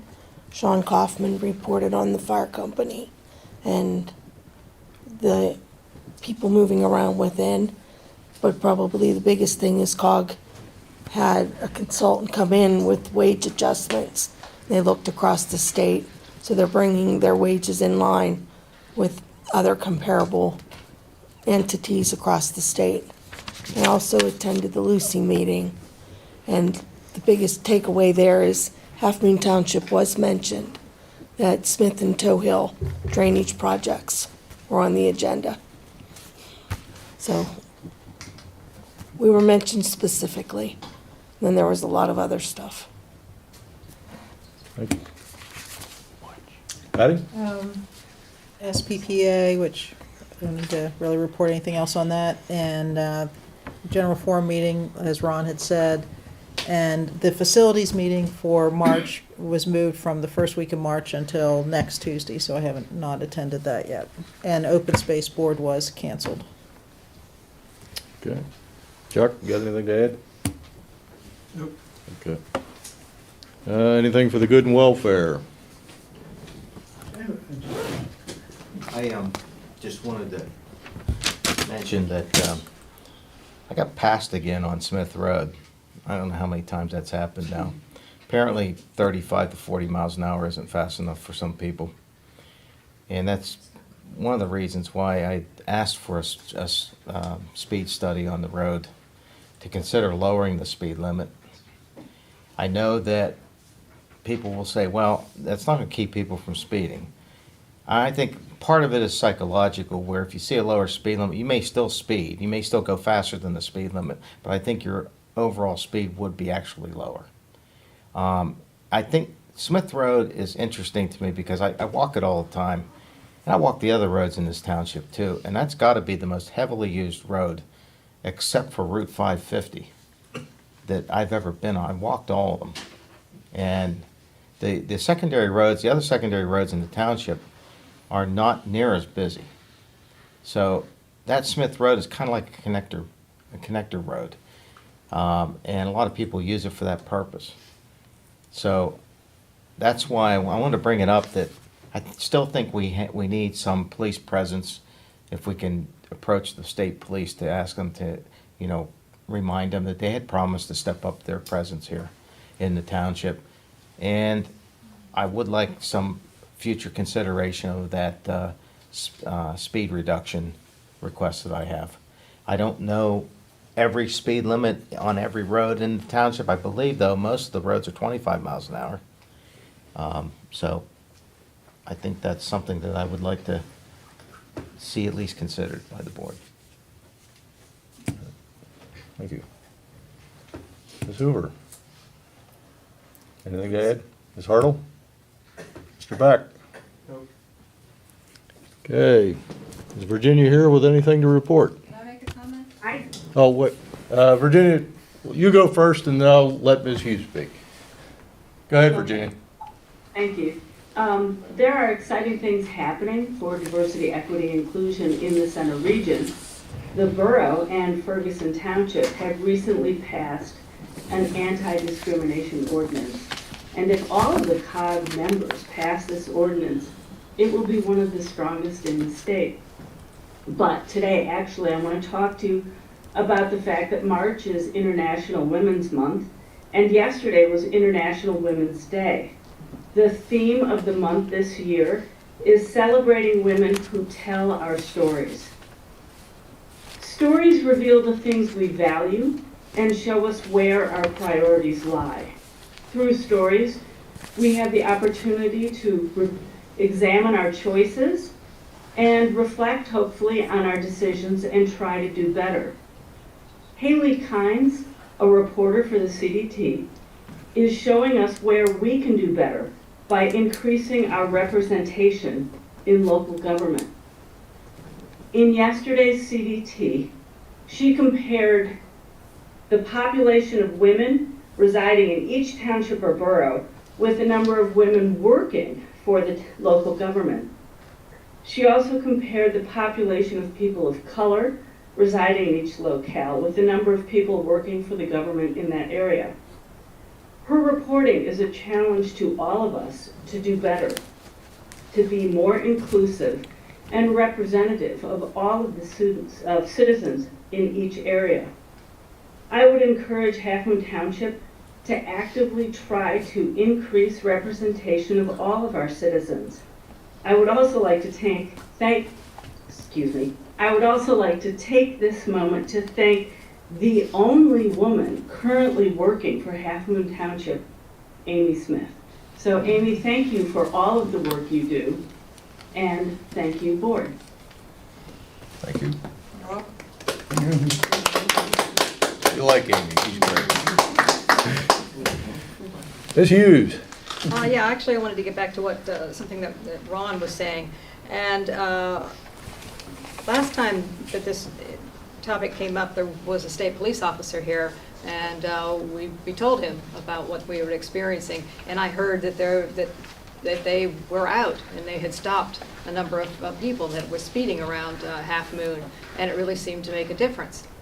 And just today, I was talking to a farmer who people drive through between his house and his barn about 70 miles an hour every day. And he said that he called the police repeatedly, and finally they came out and they stopped a couple people. So I think the story tells us they don't come out unless we press them. And I think that what we need to do is just make sure that we call them every couple of months and remind them to get out here, because they don't seem to come otherwise. That's why I brought it up, so that we can. I do see them out here a lot at night, along 550, like up at the Half Moon Christian Fellowship Church, and I've even seen them out at the cemetery on the way to Warriors Mark. They back in next to the tombstones. I pulled in one night because I was afraid somebody was vandalizing the graveyard. It was late at night. It was actually a state trooper, but he wasn't vandalizing anything. But they're out here. I think their presence has stepped up some since that meeting, and they do come by occasionally. But if we do call, I mean, you're certainly as citizens, you're welcome to call if you see a need, but don't want to wear it out either. You know, they'll get tired of us calling, but certainly we can check on seeing what the volume's like. We do get a report occasionally from the state police saying, you know, how many tickets they've given out, because we get revenue from a few bucks from that. We'll kind of see if those numbers are going up or down or staying the same. So give us an idea. Enough to fund EMS? Probably not enough to buy this gavel if you wanted to. It's pretty minimal. But it is a very, very small number. I've seen them up in downtown Stormstown. Yep, I've seen them there. They'll back into one of the driveways. If people give them permission, sometimes they'll do Well, that. how many speeding tickets do they give out a month? They don't tell us that figure. We just get a lump sum in the mail every year, I think. Was it once a year? Yeah, that's not. Loveville Road is also a connector. Oh, yeah. Yep. Loveville Road gets a lot of traffic. Yeah, I haven't seen any on Loveville Road, but I've seen them just about every place else. And if I recall, when that officer was here before, he said, it, like in your case, Ron, where you were passed, and I know I've been in that situation where sometimes it's difficult, but if you can get a plate number and give it to them, they will follow up with them. Yes, they will. So. But it's hard to read that number when there's Yeah, different no, around. I get, Yes, I exactly, get because- the license numbers and I Yes, do report I them, was but I don't successful always one get a time. response. And don't speed to catch up to them because No, that's not good. We have also some continued issues with the school buses traveling at high speed. Really? Yep, on Smith Road, on Cornfield Lane, yeah, across the, I can forget the road just above, it's not Cedar Ridge. And I it's, think if you talk to the Browns busing directly, that they will address that. No, it's not Brown's busing, it's Confer, and I have addressed it. And I've gone as far as saying, if you don't address it, I'll go to the state police and address it for you. And what they did do was change the route. So instead of going up and down Cornfield Lane, 45, 50 miles an hour, now they only go up and then they go across the other road and out the other side. Out, what is it, Blue Spruce. I'll put in a call To to the avoid me. state police To here avoid you. next week and see if maybe we can get a report with some numbers on it. See if And that's a it's up or down. 25 mile an hour speed limit. And has been for years, many years. All right, it's getting late. I move to Anybody got adjourn. anything else? Do I hear a second? Move to second. All those in favor, say aye. Aye. Aye. We're done.